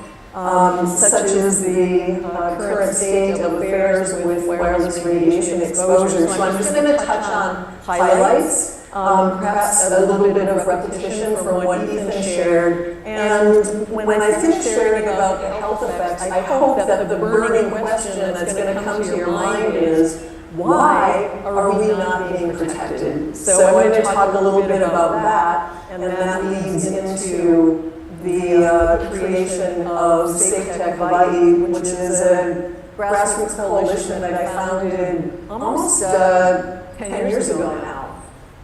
All right. So let's just dive right in. Currently, it's safe to say that there are well over 10,000 scientific studies showing harm from wireless radiation from devices, wireless devices, smartphones, smart appliances, cell phones, smart meters, and so forth. And this evidence comes in the form of sick and injured people reporting their electrosensitivity, and also lab experiments that show DNA damage, tumors, damage to cells and organ systems in humans, plants, trees, animals, birds, insects, and bees. Yes, the pollinators also being affected by wireless radiation. So it doesn't just damage human health, it also affects our pets and affects basically all life forms. And there's also a lot of epidemiological evidence that shows cancer, heart damage, and diabetes. So it's not a pretty picture. More specifically, electromagnetic radiation has been linked to everything from brain tumors and dementia and heart problems to reproductive harm, cancers of different varieties, cell damage, and breaching of the blood-brain barrier. This is an image of what happens when an adult person holds a cell phone to their head on the top. And this is a thermography image. And basically the warmer colors of red, orange, and yellow are showing heat, actual heating of the tissue. And so you can see that when you hold a cell phone to your head, you're actually cooking your brain, you could say. The lower image shows what happens when a child holds a cell phone to their head, and you can see that the red and orange areas are much bigger than the adult person. And that's because there's a much greater absorption of the radiation into the brain of children, which is why it's recommended that children not use cell phones, at least not in this manner. And I mean, holding a cell phone next to your head is not safe, even for adults. But this image really depicts the danger to children. Drilling down deeper into the wireless radiation harms, there was a recent study by the US government, National Institutes of Health National Toxicology Program, to the tune of $30 million, and 10 years it took for them to publish their results. And they showed a clear link between wireless radiation exposure and cancer, heart damage, and DNA damage. The World Health Organization, as Ethan mentioned, has categorized wireless radiation as a class 2B possible carcinogen, which puts it in the same category as lead, tar exhaust, chloroform, and diesel fuel. Most of us would not willingly expose ourselves to products like this, but we tend to expose ourselves to wireless radiation pretty readily without thinking too much about it. Health experts from over 240 countries have issued a formal warning, and there are several developed countries that have safety provisions that are far more protective than in the US. The United States has some of the most lax health regulations around EMF of any country in the world, which is a very sad state of affairs. And as Ethan mentioned, if you look at the user manual of your cell phone or your laptop or tablet, you will see that it says in order to use the phone safely or the device safely that you have to keep it off of your body at least 1/4 of an inch, and in the case of laptops or tablets, up to 8 inches. And most of us don't read the user manual, unfortunately, but why do they say this? Because could it be that they're covering their bases? When lawsuits are brought, people are asked, did you ever touch the cell phone to your head? Did you ever touch the device to your body? And if someone answers yes, well, then there's no liability.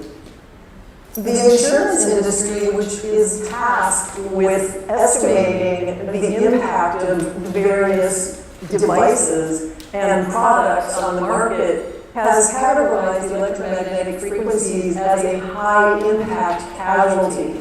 What do they know that we don't know? We're also seeing some alarming recent research about harms in young people. If you've been using a cell phone as a teenager or younger, you're 4 to 5 times more likely to develop a brain tumor. We're also seeing alarming increases in breast cancer in young women, and the speculation, of course, is that a lot of young women have a tendency to store their cell phone inside their bra. And we're also seeing an alarming rate in lowered sperm counts in young men. And of course, a lot of guys have a tendency to put the cell phone in their front pants pocket right next to the family jewels. And not only lowered sperm counts, but also a lack of sperm motility, which means the sperm gets extremely confused when it's exposed to wireless radiation. It forgets how to swim, it doesn't swim in the right direction, sometimes swims in circles and shows some very, very bizarre behaviors. And a very recent development, which is really disconcerting, is an increase in colorectal cancers in young people. It used to be that colorectal cancer was only found in older people, but now they're finding it in young people at an increasing rate. And of course, it's probably because young people have a tendency to also carry their cell phones in their back pants pocket. There's also mental health issues that are linked with wireless radiation exposure, things such as anxiety, depression, behavioral impairments, attention deficit disorders, and of course addiction. Because cell phones and apps are designed to be addictive. They're designed to keep you coming back. This is a chart that shows some research that was done in France, and it shows the neurobehavioral effects of people living in proximity to cell towers being exposed to wireless radiation. And if you just look at the top 5 symptoms, and again, this is showing the more subtle symptoms, right? The neurobehavioral stuff, not so much the physical damage, but what we see is number 1, fatigue, then sleep disturbance, headaches, a feeling of discomfort, and difficulty concentrating. And I think if you look around, most people suffer from these types of disturbances. People feel tired for no apparent reason. Many people have a hard time sleeping, falling asleep or staying asleep, headaches, a general feeling of malaise, or having a hard time focusing, the brain fog thing. And as Ethan mentioned, people don't connect the dots. Even though they're experiencing these kinds of symptoms, they don't realize that it's actually coming from wireless radiation. And it's a pretty long list here of 16 different symptoms that people experience by exposure. This piece of research that was done in Germany is really groundbreaking. And what they did, they took 1,000 patients and tracked where these people live in proximity to cell towers or to transmission masts, as they're called in Europe. And what they found was that the cancer rates were 3 times higher in people who lived in closer proximity to cell towers, and also the patients experienced illnesses on average 8 years earlier than those who were further away from the cell towers. And the distance was within 437 yards. And then they have this anecdotal evidence from California that's documenting cell tower deaths in proximity to a single cell tower. And these are 5 documented premature deaths from people living within 350 feet of a cell tower. So it's not a pretty picture. And I haven't even talked about 5G yet, because 5G, as we mentioned, is going to ramp up all of this. And we're told that 5G is about faster downloads and lower latency, but 5G should actually be called AI IoT, because the purpose of 5G is to usher in artificial intelligence and the Internet of Things, where everything in existence on the planet is chipped and radiating and emitting and transmitting wireless radiation 24/7, 365. And that includes everything on the outside and inside of your body as well. Because we already have in existence so-called smart pills that are able to track what's going on inside your body as the medication or pill is being ingested. So let's talk a little bit more about 5G, which is a relatively new arrival. It's important to understand that right now 5G adds onto and does not replace 4G or LTE, or even 3G for that matter. And it involves millimeter wave frequencies, which is a higher part of the spectrum that has never before been used for commercial use. It's only been used in the past by the military for crowd control. These millimeter wave frequencies are more fragile, we could say, in that they don't travel as far and they tend to get easily impeded by things like trees with leaves and moisture in the air and also buildings and things like that. So because these millimeter waves get easily impeded, it means that antennas have to be installed much closer together and also closer to our homes. And that's one of the negative things about 5G is it's going to bring this dangerous infrastructure much closer to us, closer to our homes.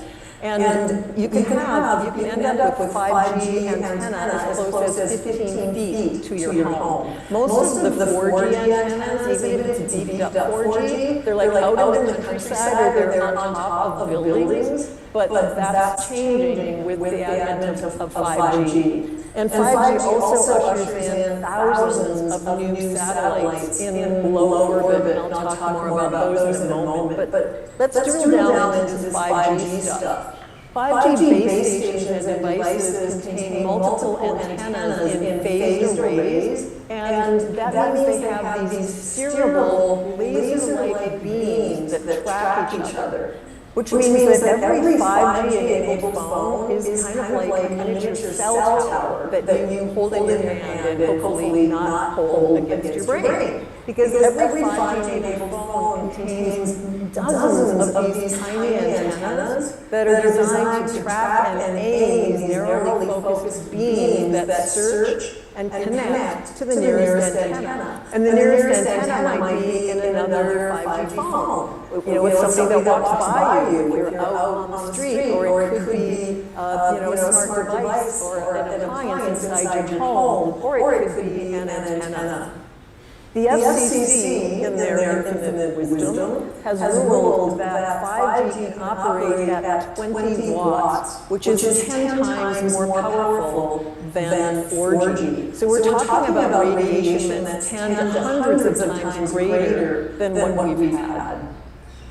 And then we have the recent OTAR ruling which happened a couple of years ago. And with this ruling, your neighbor can install 5G antennas on their property, get paid by the telecommunication companies for doing that, and there's nothing you can do about it. Not a pretty picture. What about the 5G satellites? Well, Elon Musk's Starlink has over 1,500 Starlink satellites already in low orbit, with 42,000 planned. OneWeb, which is a European company, has 182 5G satellites with 48,000 planned. And add on to that, Facebook and Amazon have plans for 5G satellites. And when you add it all together, the plans are for over 100,000 new satellites. That's in addition to all the satellites that are already up there.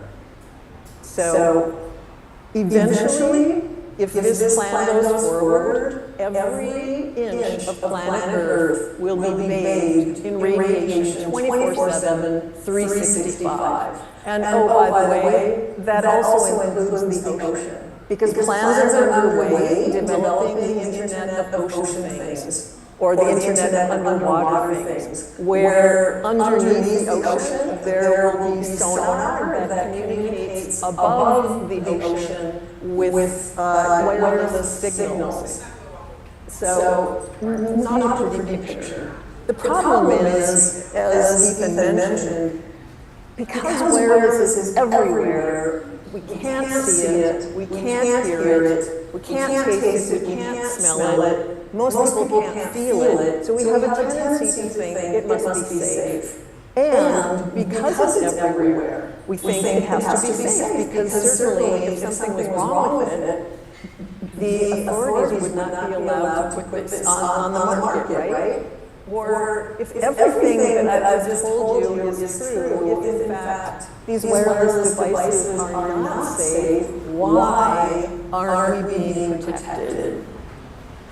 Well, the answer to that reflects back again on what Ethan said, which has become known as the tobacco playbook, because the tobacco companies, in order to be as successful as they were, they had a strategy in place. And that strategy, now referred to as the tobacco playbook, is being replicated certainly by big telecom and by other industries as well. So the tobacco playbook goes like this. Step number one, create a highly addictive product. Just like Big Tobacco knew that nicotine was addictive, knew that cigarettes were addictive, people in big tech and big telecom know that cell phones and their various apps are addictive.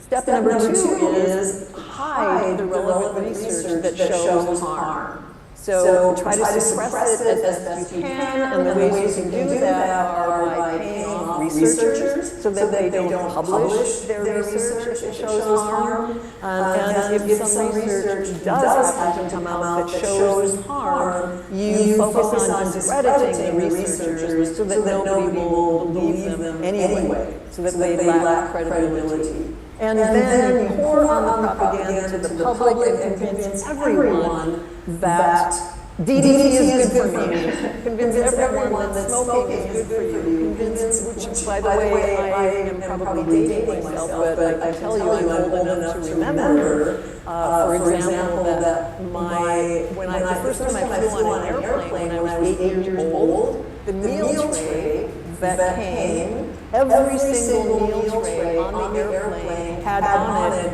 a little packet of cigarettes. And I, as an 8-year-old child, was served, along with my meal, a packet of cigarettes. They were giving the things away like candy. And that's what they're doing now with cell phones, marketing them to children and so forth. And it's really very, very sad. I also remember that my best friend's mother was told by her physician that she should smoke cigarettes during her pregnancy because it would help with pregnancy. So pour on the propaganda to the public and convince everyone that you have to have this product in order to be safe. You have to have a cell phone in order to be safe. You have to have a cell phone in order to connect with people. You have to have a cell phone in order to live a fulfilling and productive life. And last but not least, you take over the regulating agencies. Now, Big Tobacco was very good at the first 5 of these steps, but they did not know so much about taking over the regulating agencies. That is something that Big Telecom and Big Tech have mastered. In fact, there's even an entire report written about this by the Harvard Ethics Committee, and the report is called Captured Agency: How the Federal Communications Commission is Dominated by the Industries that it's supposed to be regulating. And when you capture regulatory agencies, the FCC is tasked with protecting us. That is their job, and they are not doing it because they have been overtaken by industry. Also, these corporations are well aware of this time lag effect. Whenever new technology or product comes onto the market, there's a time lag between its release to consumers and any scientific research that can be done on it. because you can't really know the effect of something on masses of people until you release it to the public. And then there's another time lag that happens before enough legitimate research can be amassed, and then government regulation can be enacted. So the time lag situation is a big problem, and when you factor in that big telecom and big tech have captured and taken over the governing agencies, that government regulation almost never happens. And that's the current state of affairs with wireless radiation, and there are many examples of this. Because there's a lot of money to be made in that time lag, and corporations are extremely aware of this. The most recent examples, of course, being opioids and vaping.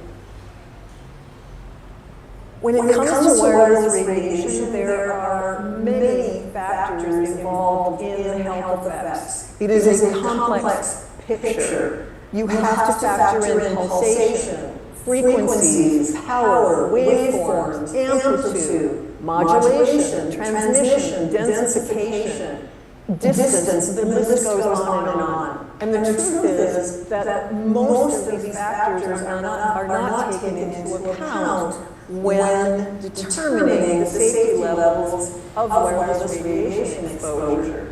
Instead, what we have is SAM. Meet SAM. This is SAM. SAM is basically a large plastic head about the size of a bowling ball, and SAM's head is filled with fluid. And SAM is meant to replicate a 220-pound male military recruit. SAM, by the way, stands for Standard Anthropomorphic Male. SAM is meant to represent all of us. As you can see, does not resemble any of us. Because we are not made of plastic, we do not have fluid-filled heads. SAM doesn't have any hands or arms, and it has some very strange habits. For example, SAM only uses his cell phone approximately 7 minutes at a time. Most cell phone users do not limit themselves to 6 or 7 minutes like Sam does. The other interesting thing about Sam is that, I hope you can see it on the slide image, but there is a spacer placed in between the cell phone and Sam's head. And that spacer is there to represent Sam's enormous ear. So why his ear has to extend down to his cheekbone, I have no idea. But this is the way that cell phone radiation is tested, and the result is determined as to whether the fluid inside Sam's head begins to heat up. So part of the big problem in determining the safety or not of wireless radiation is that they only look at heat effects, as if we are a piece of meat cooking in a microwave oven. And I assure you that you are very different than a piece of meat. And all of the previous factors that I mentioned do not get addressed in this kind of a picture. So the good news is that there have been multiple lawsuits filed against the FCC because they're not doing their job. And I don't have time to talk about all of them. I'm just going to focus on the big one, which is a lawsuit that was filed by the Environmental Health Trust and Children's Health Defense. And they sued the FCC because, as Ethan mentioned earlier, the FCC has not updated their wireless radiation safety guidelines since 1996. Did anyone even own a cell phone in 1996? certainly there was no Wi-Fi in 1996 and no smartphones and no smart devices and no plethora of wireless exposure like we have right now. The other thing about the research from 1996 is that most of that research was based on studies that were done in the 1980s. So it's a very inaccurate picture of our current situation. So because the FCC ruled that, oh, we can just still withhold our 1996 safety guidelines, they were sued, and 11,000 pages of evidence of harm to humans and the environment were submitted in this lawsuit. And the FCC responded to the 11,000 pages of evidence of harm by saying there's no evidence of harm. So there was an appeal filed, and I'm happy to say that the judge ruled against the FCC. And so now the FCC is forced to look at the evidence. And we can only hope that that will happen quickly and that they will be forced to reevaluate and reissue the safety guidelines so that they actually reflect the current situation of exposure and that they are actually protective. Because what we have right now is ridiculous. And for that reason, I founded, almost 10 years ago now, Safe Tech Hawaii.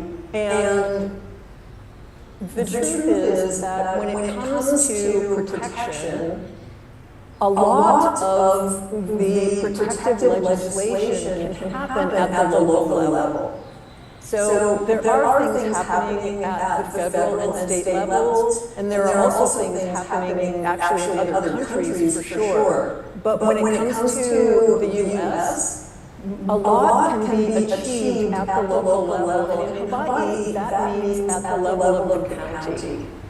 So when I first founded Safe Tech Hawaii, we were actually called keepyourpower.org, and at the time we were focused on smart meters because Hawaii Electric wanted to roll out smart meters, and I knew they were harmful, and on the island of Maui, they actually targeted my neighborhood as a pilot project, and so I realized that I had to do something.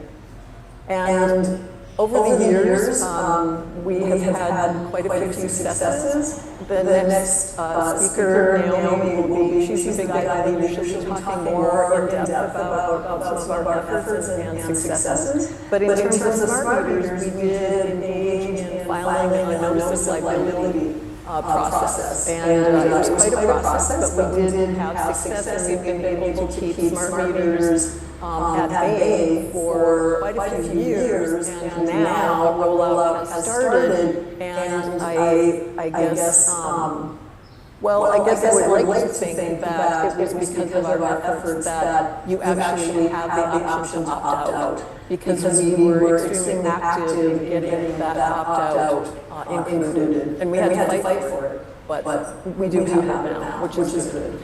So, with that, I will conclude my presentation and turn it over to Ian to introduce what's next.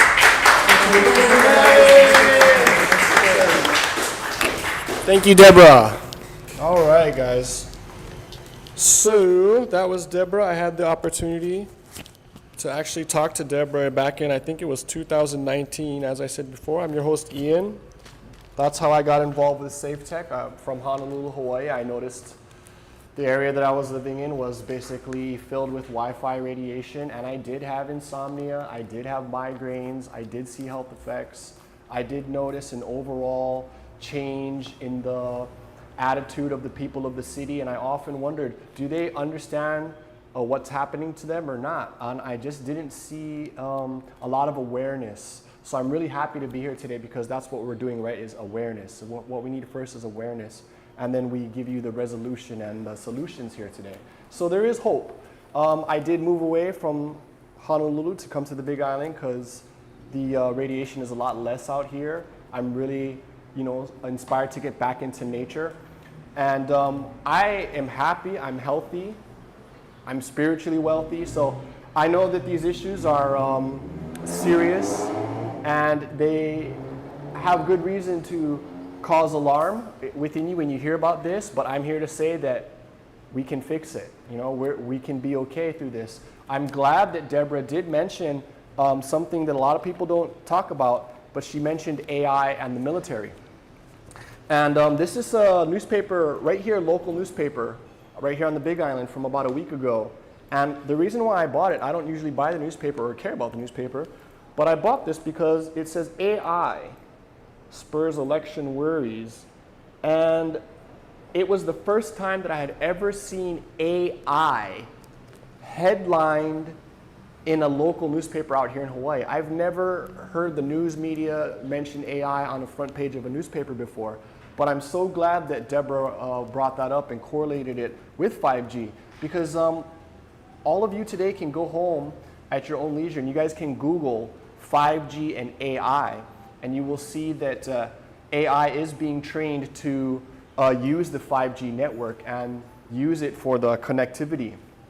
So there definitely is a connection here with our whole infrastructure, 5G wireless radiation, and the technology that's being released on us today. In Honolulu, there's a lot of smart lights being installed, traffic lights with microphones, and I noticed these little trash can sized robots that look like R2-D2 from Star Wars. They're patrolling around in downtown Honolulu, driving around the bank, like a security guard. The Honolulu Police Department during the COVID pandemic purchased robot dogs with the CARES money, with the COVID money. They bought robot dogs, and they used these robot dogs to assist the police and identify homeless people and so on and so forth. So the wireless radiation and the infrastructure with these antennas is integral to a lot of the technology that's being rolled out.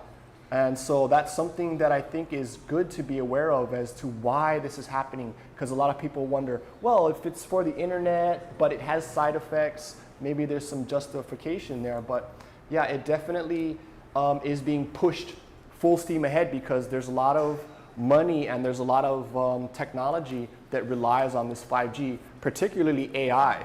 A lot of people don't know what AI is yet, don't understand AI or 5G. When I talk to people, they either don't know what I'm talking about, they're confused, they don't care, or they think I'm nuts. So I'm so glad we can have our speakers here today, which are professionals. They can give you the facts and they can give you the science behind it with their PowerPoints and share their expertise and knowledge about these issues here today. So I'm really appreciated that they're here speaking to us today. And so stick around. I'm just going to reiterate, we have a couple more speakers. They will be helping you. We have some giveaways, and we can get into the nuts and bolts of this, and there will be a Q&A panel afterwards. We are filming this. You can review the video later. But I want to introduce my next speaker, or our next speaker rather, and her name is Naomi Malamed. Naomi is the Big Island leader of Safe Tech Hawaii. She brought a successful resolution to the Hawaii County Council to actually halt the build out of 5G. She consults individuals and businesses, mitigates EMF, and educates through outreach about safer technology. She has lived in North Kohala for the last decade, where she stewards a community and farm which is totally hardwired EMF safe zone. So let's welcome Naomi up to the center stage as she speaks to us today. Let me give you your mic here. Great, thank you. Clip it maybe right here. And then I don't know if you have a pocket. Yeah, I do actually. Cool. Aloha, everyone.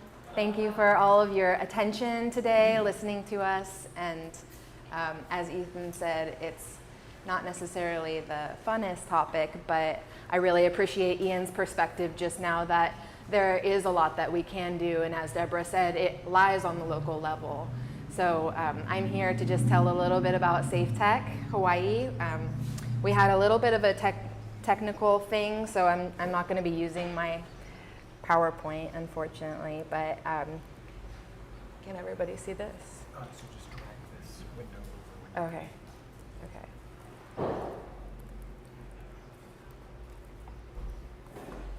All right.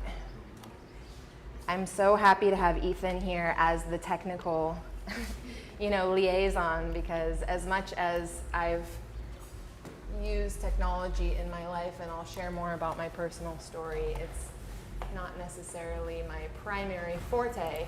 My background is actually in education, and I've worked in the healthcare field. I've been on the Big Island for a little over a decade, and I've primarily worked assisting home birth and working pregnancy, postpartum, and intrapartum. And I'd like to share a little bit about my personal story.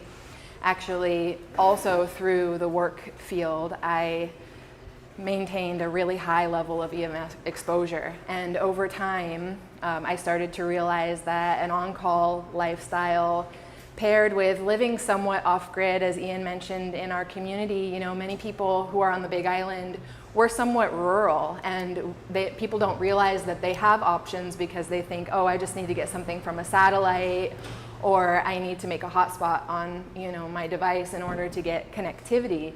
So I was in that field. I had to have a booster for my cell phone to work on all the time, Wi-Fi, phone next to me when I sleep to be on call, and little by little I also started to get effects. My effects were mainly neurological, so I would have shaking issues, which was really strange.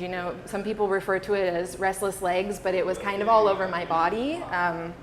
And at the time that I started developing symptoms, I was pregnant as well. So I thought, oh, it's maybe just like typical pregnancy stuff, but it didn't go away. And actually migraines increased and headaches, and I started to realize that something was really off, especially after having my child and my symptoms. So I started working with Deborah after realizing that, wow, I'm really being affected by this and totally turning my life around as well. I actually had to go away from my career. I wasn't able to be on call anymore. I wasn't able to have that kind of device or be exposed at those levels in the home. So I'm somewhat grateful for that, just because now it's brought me to a new place where I can work with this wonderful group and help raise awareness. And as much as I miss my old lifestyle of being able to not be that person who asks everybody to turn off their cell phone if I'm at a meeting, or, can you turn off your Wi-Fi, or all these things, but I appreciate this kind of a gathering because it creates a culture around this, and I think that that's something that from a grassroots level is also very important for us to have that kind of dialogue going. So I want to talk a little bit about when I first met Deborah, and some of you were supporters of Resolution 678-20, the Hawaii County resolutions all have their particular numbers, but basically what it was a resolution to ask the telecommunications companies to cease the build out of 5G on the Big Island until proper studies have been conducted to show safety in terms of human health and environmental health and wellness. So that was passed back 2018, 2019. It was a big process and a huge win and victory for the Big Island. Despite the fact that a resolution doesn't actually have the, as they say, teeth of law, it was a strong statement from Hawaii County, and it's something that we're building on. So we've done a lot of legislative efforts. We've worked to get wireless out of the schools, out of parks. We've worked to introduce the cell phone right to know, so that at the point of sale, that little thing that Ethan talked about, which is at the back of the book when you buy your cell phone, that should be at the front counter when people are purchasing phones, that people should know, this is potentially dangerous, and if you hold it up to your ear, it's exceeding the FCC limits for exposure. Excuse me, did you say you got Wi-Fi out of schools? We worked to do that, and although we weren't successful, it was something that our organization, our group is still working on, and I'll talk a little bit more about that later as well, and what we have to offer moving forward. And so we have a resistance movement that's building, and I have back there a sign-up sheet. I think everybody signed on it, and that basically will sign you up to Safe Tech Hawaii, to our petitions. We have actually 3 petitions on there. Deborah talked about the smart meters, 5G, and as well as we have a no 4G, 5G drones petition, which is a project that went on the island of Lanai. They were trying to put up these giant football field-sized drones to radiate 5G down on all of the islands and beyond, actually, as a launching site for the world. So this particular project was delayed, and we like to think because of the resistance and our efforts, we put a lot of pressure on that project, and so it's been a few years now that it's ceased, and they've had a lot of hiccups as well. Is this, okay, great. Where is it now?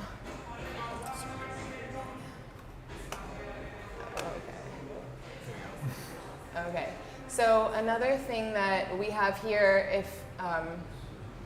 if you haven't gone to our website, I really encourage you, safetechhawaii.com.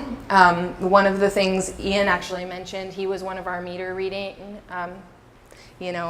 volunteers. We're all volunteer, actually, so a little hit that we appreciate your support and donations. We have a donation button as well.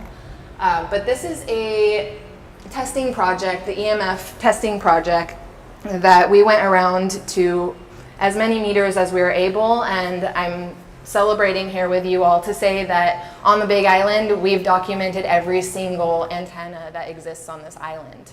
So in many countries, in Europe, I know there are several countries where the companies and their regulating agency, similar to the FCC, actually does document the radiation that these towers are putting out, but there's no such thing in the United States.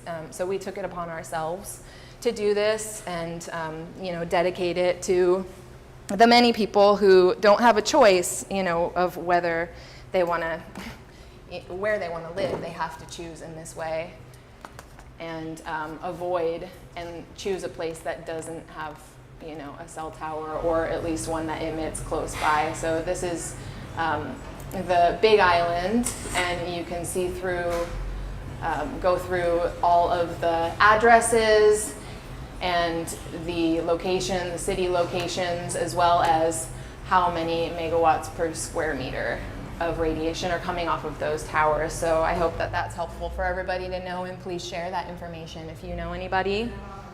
It's on the website, safetechhawaii.com.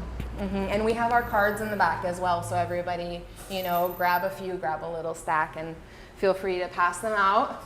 Another thing that we've done, we've actually done 2 terms now of a voter's guide, where our amazing volunteers, we call them phone angels, have personally called each candidate, many of them 3 times, the major candidates, and we've come up with a comprehensive list of the candidates' stance on 5G, which could also be interpreted as their stance with big business, big industry, and many other things that could help with legislative efforts. And yeah, you're welcome. So we've gone through each of the positions, and if you go to our website, you can see the current, these are all current, many of them are in office now, and we hope to be able to do that again in the next election term.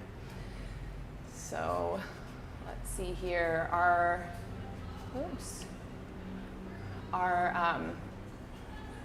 wireless safety course is the last thing that I'd like to talk about, which is a free bonus for everybody who's here and for all of the residents of Hawaii for a limited time until July 31st.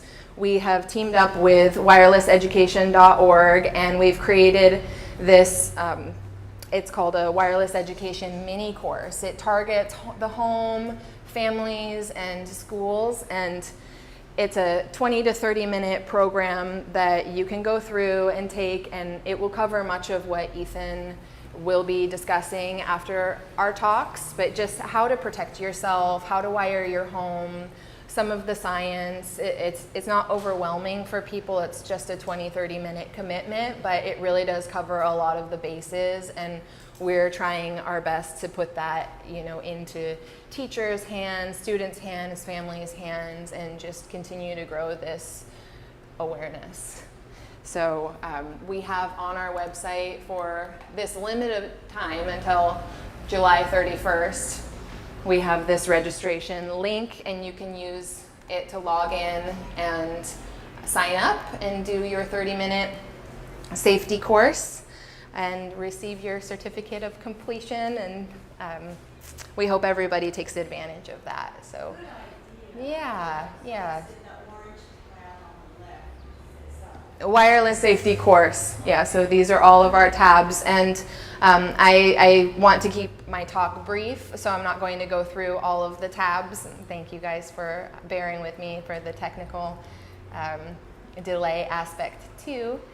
But yeah, that is the majority of what I wanted to discuss today. And as a little pick-me-up at the end, I want to just do a little pop quiz for everyone. I brought with me a couple of goodies, a few goodies that I would like to ask some questions, and if anybody has the answer, go ahead and raise your hand and we'll see. So the first question that I want to ask is, why is a cell phone more harmful for a child than for an adult? Because of the mass of their head. Mass of their head? And because their brain's not fully formed. And their brain's not fully formed?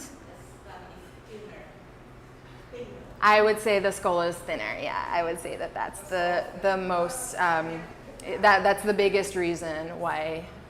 All of those reasons are valid reasons as well, but there is just not that level of protection there for them that bone offers.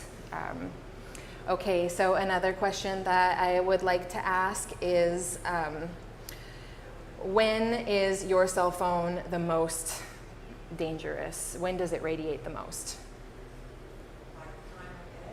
Yeah, in what types of conditions does a cell phone have the highest levels of radiation that it emits?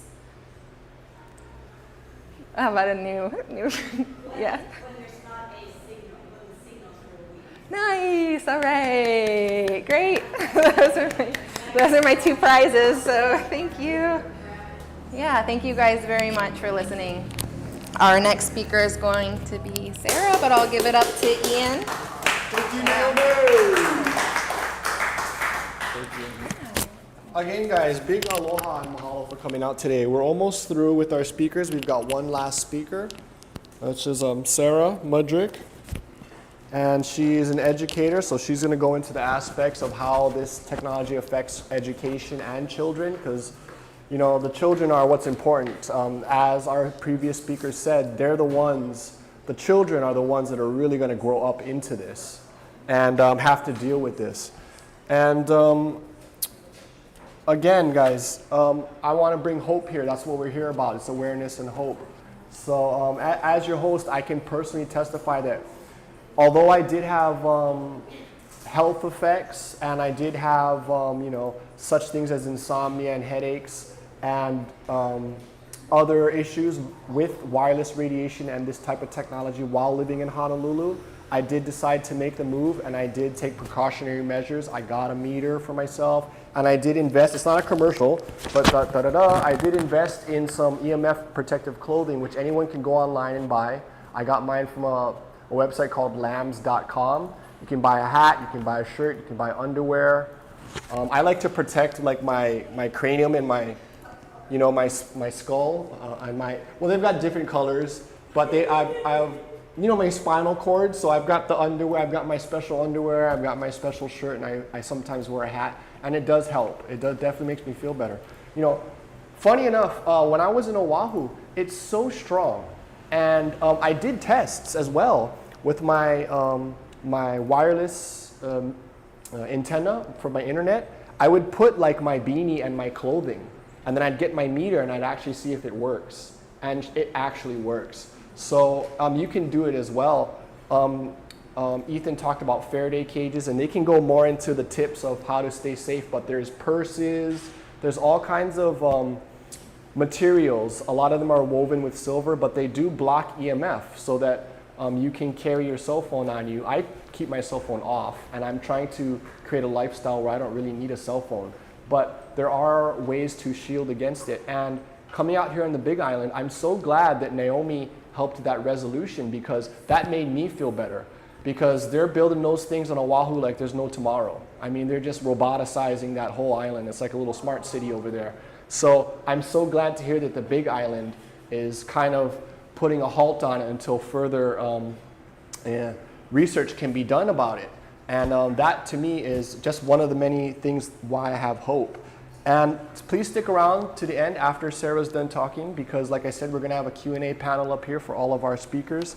And I did live differently. I did one little tip I did personally too, as well as I stopped wearing a lot of metal, because metal does conduct you know, electricity. You make yourself into an antenna. So little things like that. The other experts and speakers can go over that stuff with you guys.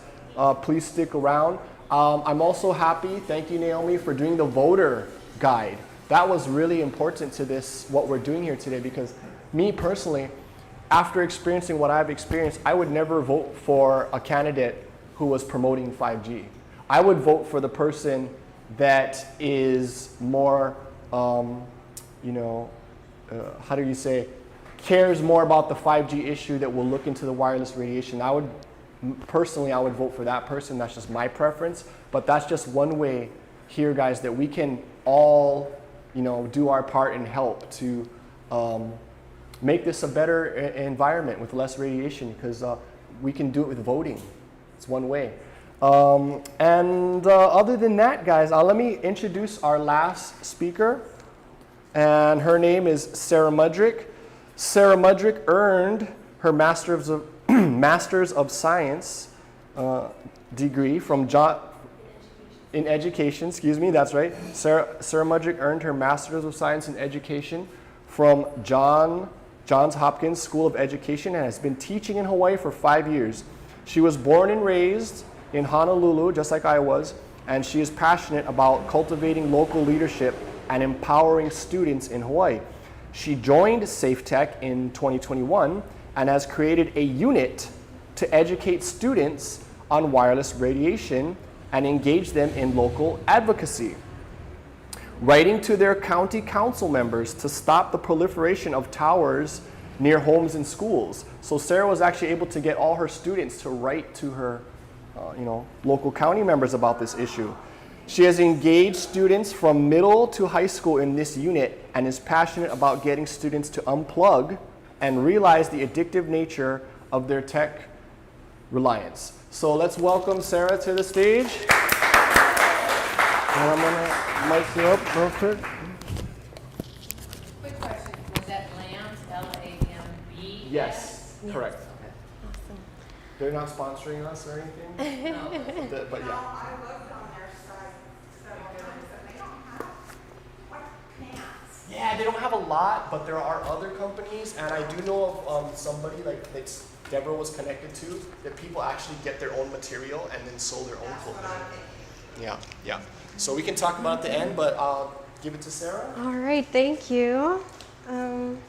Is this? Oh, this way. Sorry, I'm not used to microphones. No. Wait. Is it this? Okay, stand by.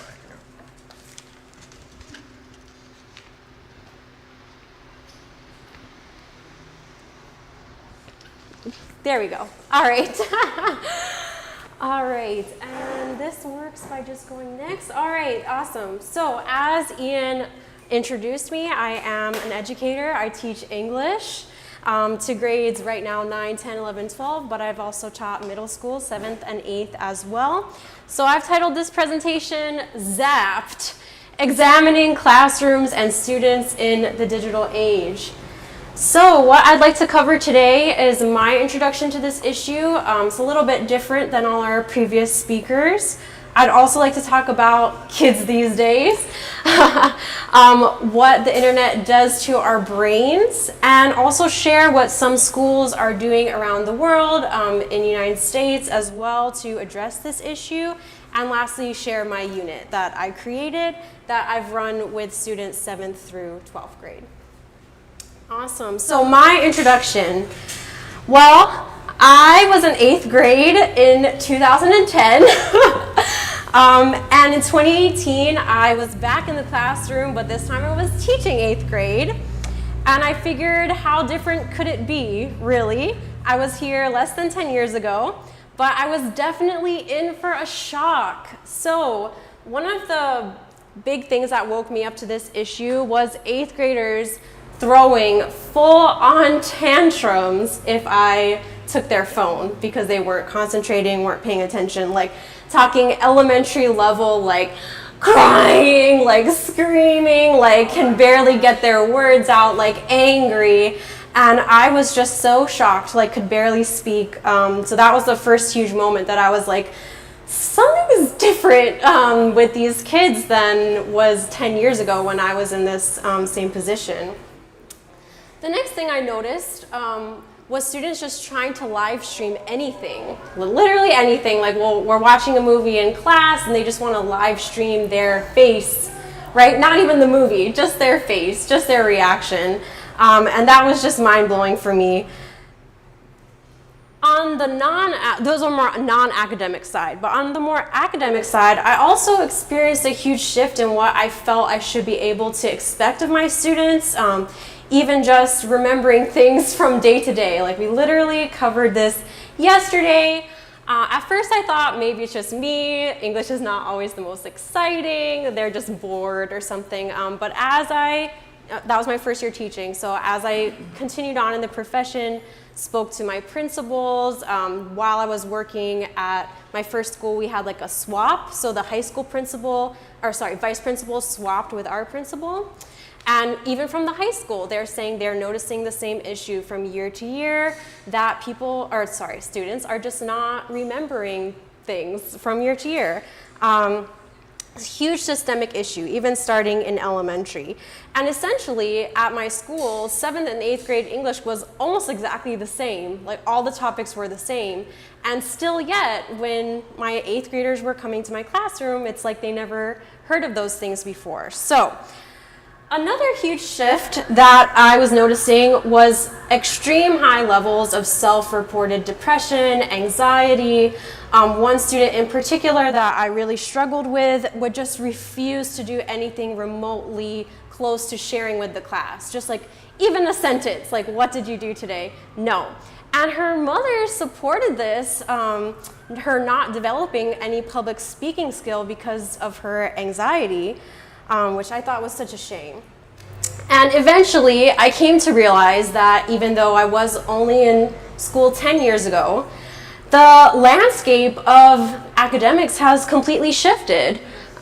There's no homework anymore. I'm a high school teacher, and I can tell you, you can graduate high school now never having done an assignment outside of the classroom. And there's lots of opinions on homework, and we're not going to get into that, but that is one of the huge things that I've noticed.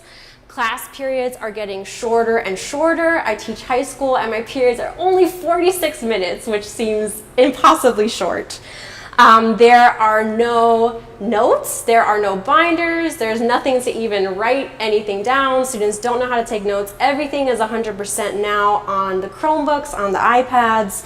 And it is such a constant battle to get these kids to put their phones away, take out the AirPods.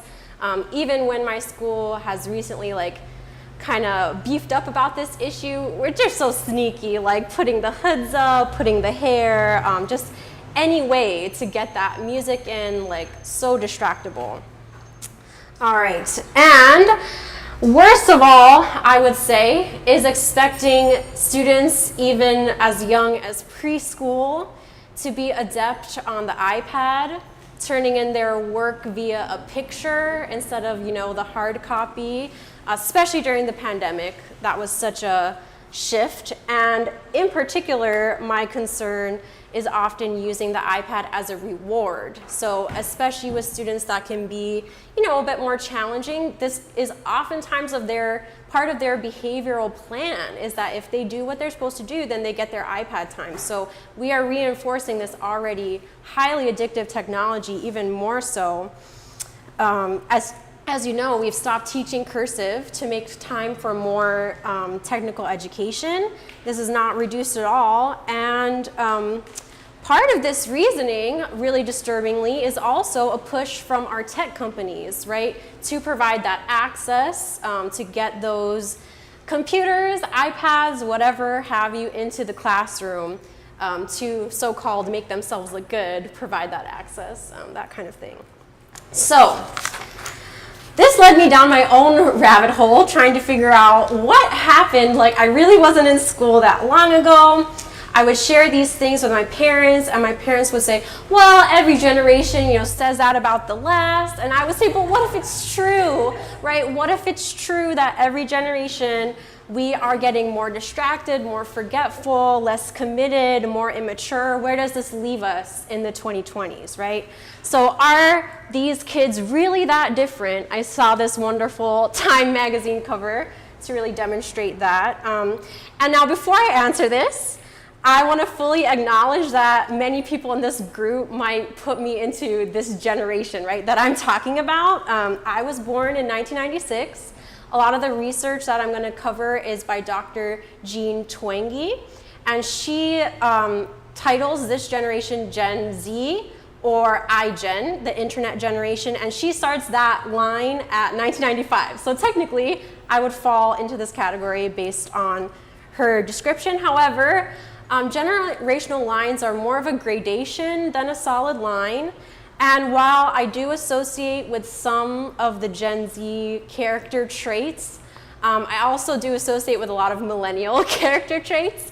And I would say that there is enough of a generational divide where some of the differences between myself and my students are hard for me to reconcile. So I'm coming at this explanation from this space, acknowledging that I am part of these generation as well. But although we are so close in age, generations are actually getting shorter. So whereas before we measured generations for about a marker of 25 years, now we're looking at more 15 years. So take that for what you will. So how many of you have young people my age or younger in your life? How old are you? I'm 27. I just turned 27 last week. Thank you. Awesome. Okay, so hopefully some of what I will share is either validating for you, or if it's not, you can give yourself a pat on the back that your young people are not like this. All right, so short answer, yes. Our young people are markedly different in many ways, and I'd like to talk about a few of them. And the research I'd like to focus on is by Dr. Jean Twenge. She's published multiple books. She studies generations. And as I mentioned, she terms this generation Gen Z iGen, so I'll use that interchangeably, but basically my age.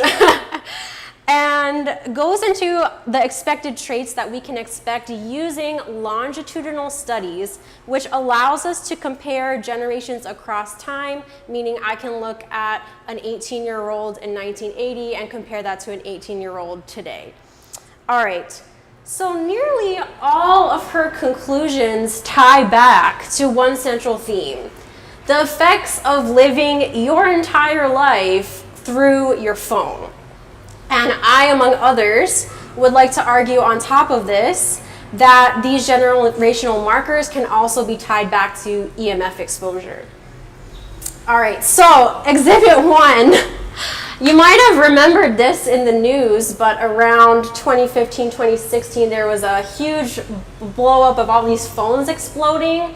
The main one I remember was in the airplane. But another one that made the news that I guess I missed at the time was blowing up in children's beds, particularly when they had been sleeping with them underneath their pillow and waking up to it being on fire, right? So the bedmate of our Gen Z, the first bedmate, is these phones, right? They willingly admit to sleeping with their phones, if not underneath their pillow, in their bed. The farthest is just arm's reach away. Maybe they'll put it on their bedside table, but because the first thing that they do when they wake up in the morning is reach for that phone, and as they're falling asleep, they're also scrolling social media, the internet, what have you. And also, if they wake up in the middle of the night, they'll likely check their phone to get them back to sleep. And young people, my students included, describe these behaviors similarly to how an addict would, right? Like, I know I shouldn't do it, but I just can't help it, right? So kids these days, what's happening with them? This is the book that I've been referencing. And the generational shifts that I'm about to present to you are across all economic and ethnic groups, regardless of gender, religion, and the type of town in which the respondents grew up. And that's especially significant because iGen, representing 24% of the country's population, is the most ethnically diverse generation in history. So the title of this book is iGen, Why Today's Super Connected Kids Are Growing Up Less Rebellious, More Tolerant, Less Happy, and Completely Unprepared for Adulthood, and What That Means for the Rest of Us. These kids have never known a time before the internet. So that's something I like to start with is like, I'm older than the internet sometimes when I'm getting to know them. Dr. Twenge describes their development using a sociological term, growing up slowly. So this is where people will have one child and spend a lot of time nurturing them rather than have many children and having more of a focus on like getting through the day and surviving with their pack.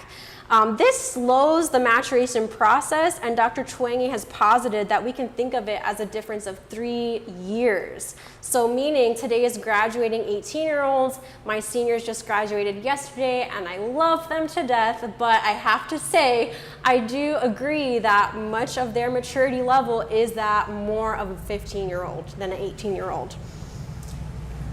One of the key themes that Twenge returns to again and again is their obsession with safety. So Gen Z is risk averse and less likely to engage with risky behaviors. So now you might think, isn't that a good thing? And I would argue yes, but the reason behind it I would say is not good. Rather than truly being concerned for safety in the purest sense, the reason I feel this generation is so concerned with safety is due to the fact that everything is mediated through their phone.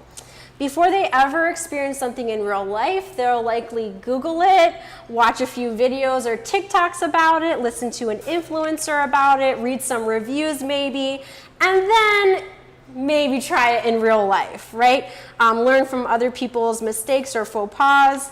Not only is Gen Z risk averse, but they also actively fear adulthood and make statements about wanting to revert, right? You might have heard of the term adulting, right? Adulting sucks.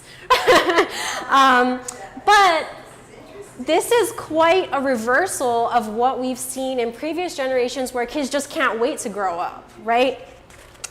As a result, we can see with this longitudinal data that iGen relies more heavily on their parents until they are much older than previous generations. They date and have sex at older ages. They get driver's licenses later, usually only after their parents refuse to drive them around for any longer. They get their first jobs later. Again, the term growing up slowly. Twenge also shares that more so than previous generations, iGen exhibits higher levels of individualistic values and beliefs. And again, I would say mediated through the phone, right? Also, as a side note, teen pregnancy is at an all-time low, and again, date and have sex later, but also, as Deborah mentioned earlier, perhaps in some part we are seeing the effects of lowered sperm count and less motility as well. So while others might present it as a symptom, I present this as the cause to all the behaviors I just covered, that the fact that all the experiences of these young people are mediated through social media and the internet rather than a person. And as a result, this generation is often lonely and sad and participate less in activities that are proven to reduce depression, like spending time with other people, spending time outside. They're also tired. I hope we all remember fatigue is one of the effects of EMFs, right? But beyond just being physically tired, just emotionally tired, like very over it, I would say. It doesn't seem like anything really matters. School doesn't really matter. They are hyper aware of the abysmal state of the world, and it all just weighs on them, I would say. So how much time are they really spending online?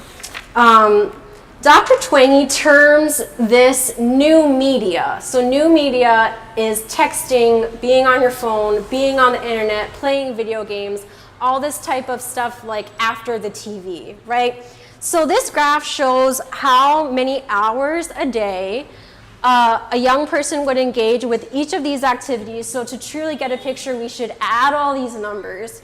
And thankfully, Dr. Twangy has already done that, the math for me, and posits that the average iGener spends between 5 to 6 hours a day on new media. So factoring in all the other things that you need to be a person, like go to school, sleep, all of that, this is essentially 100% of their leisure time, right? They are not spending time in any of the other ways that previous generations did. This does not include TV watching, but another generational shift is that TV watching is kind of in the background now. It's just like background noise that students or children are most likely multitasking, so that's not really their center of attention. And if we factor in TV, it would add up to over 24 hours in a day. So that's really why. All right, and again, I didn't mention this book was published pre-pandemic, so I would assume these numbers are only higher now. This holds true across gender, race, or socioeconomic background, which is what this graph shows. And while girls tend to gravitate more towards social media, boys will opt to spend nearly the same amount of time, if not more, on video games, although the time spent playing video games by girls is also increasing. So that's a lot of time each day to spend on your phone. So what are they doing less of? And essentially, the answer is everything that we used to do to communicate and entertain ourselves. So as I mentioned, kids spend less time with their friends in person. They're less likely to go to parties or be unsupervised at the mall or in other activities with their friends. They're more likely to invite their parents. They're less likely to go on dates or even talk to friends face-to-face at school rather than mediate that friend interaction through their phone, like look what's on my TikTok type of deal. They go outside less. They are getting less exercise.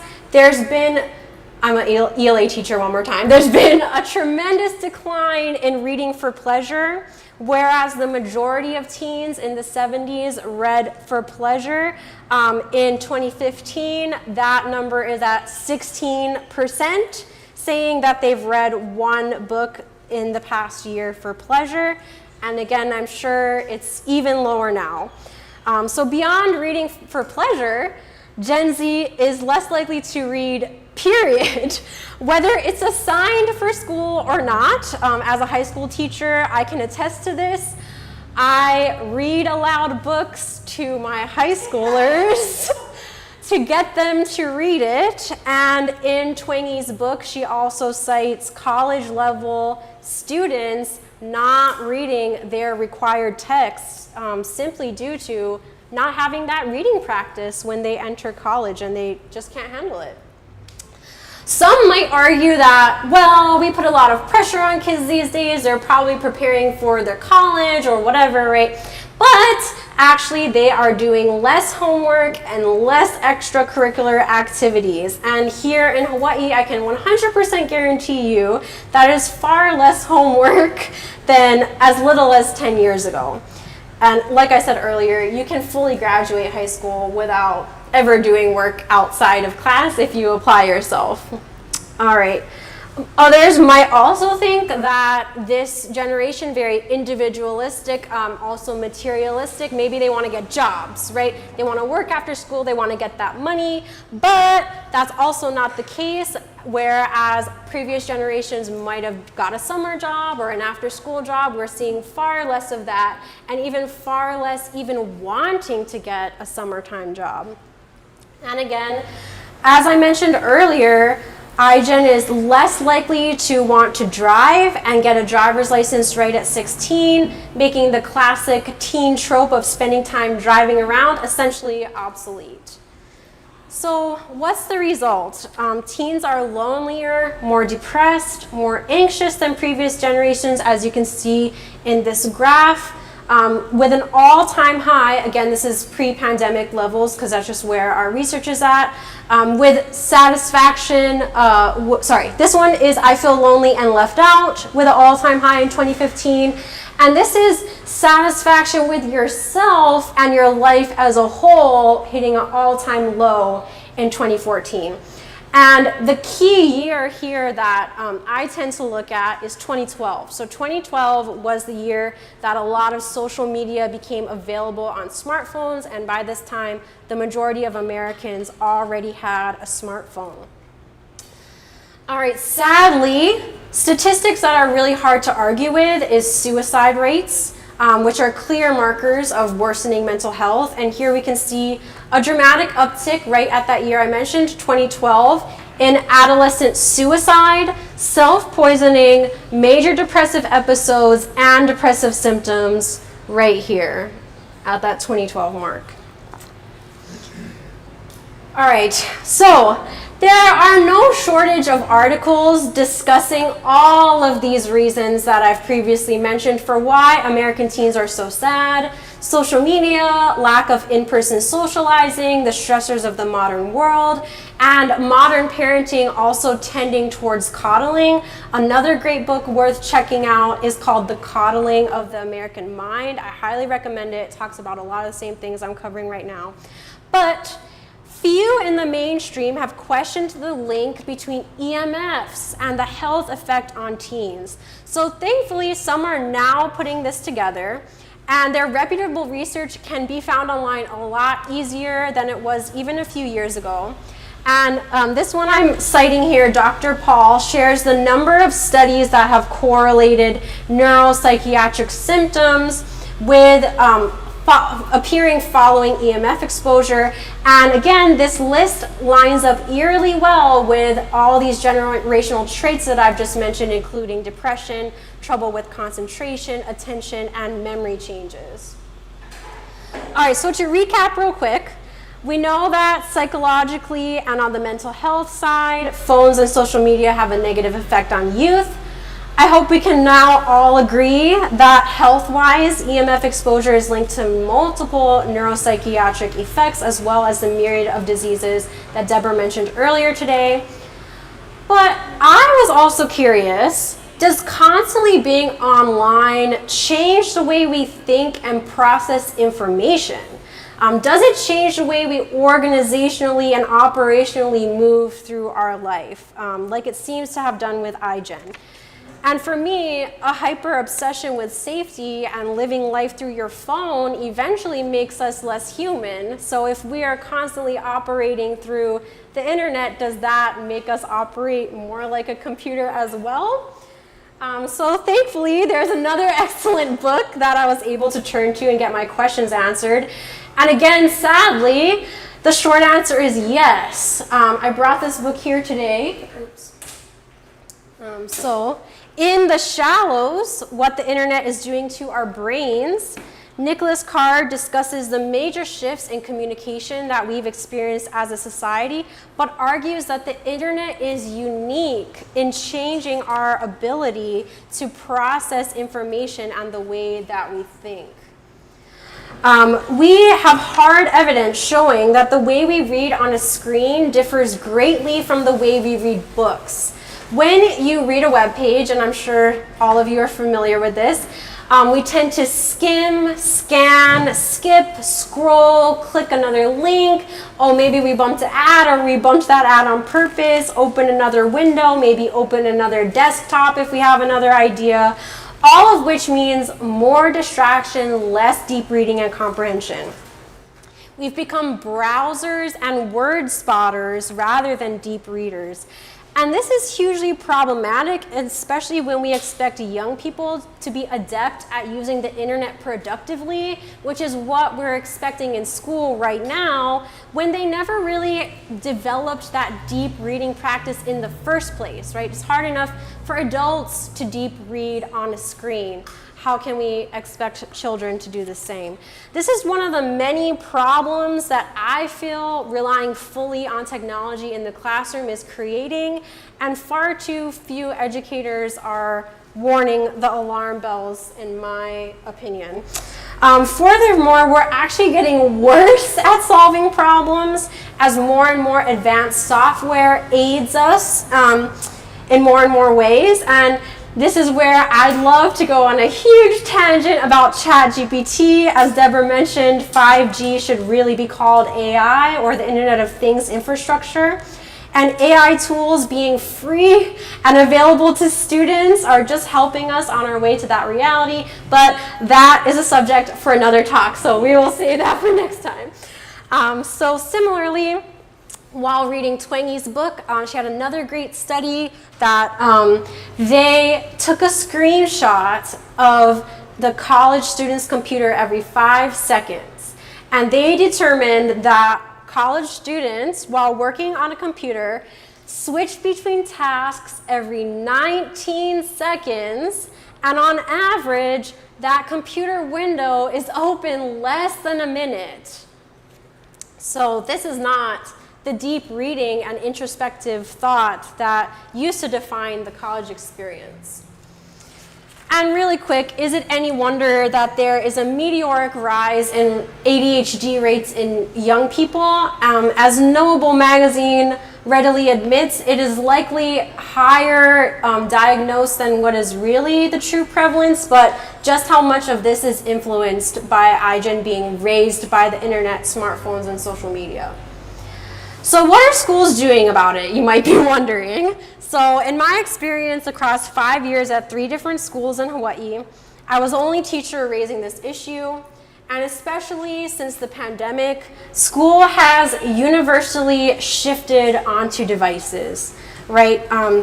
With everything being mediated through Google Classroom, the entire Department of Education in Hawaii subscribes to Google Suites. That means all of our sensitive student information is all available to Google, right? All of this work that teachers are doing, in my opinion, we are training the AI in this moment to be teaching students, but again, that is an issue for another time.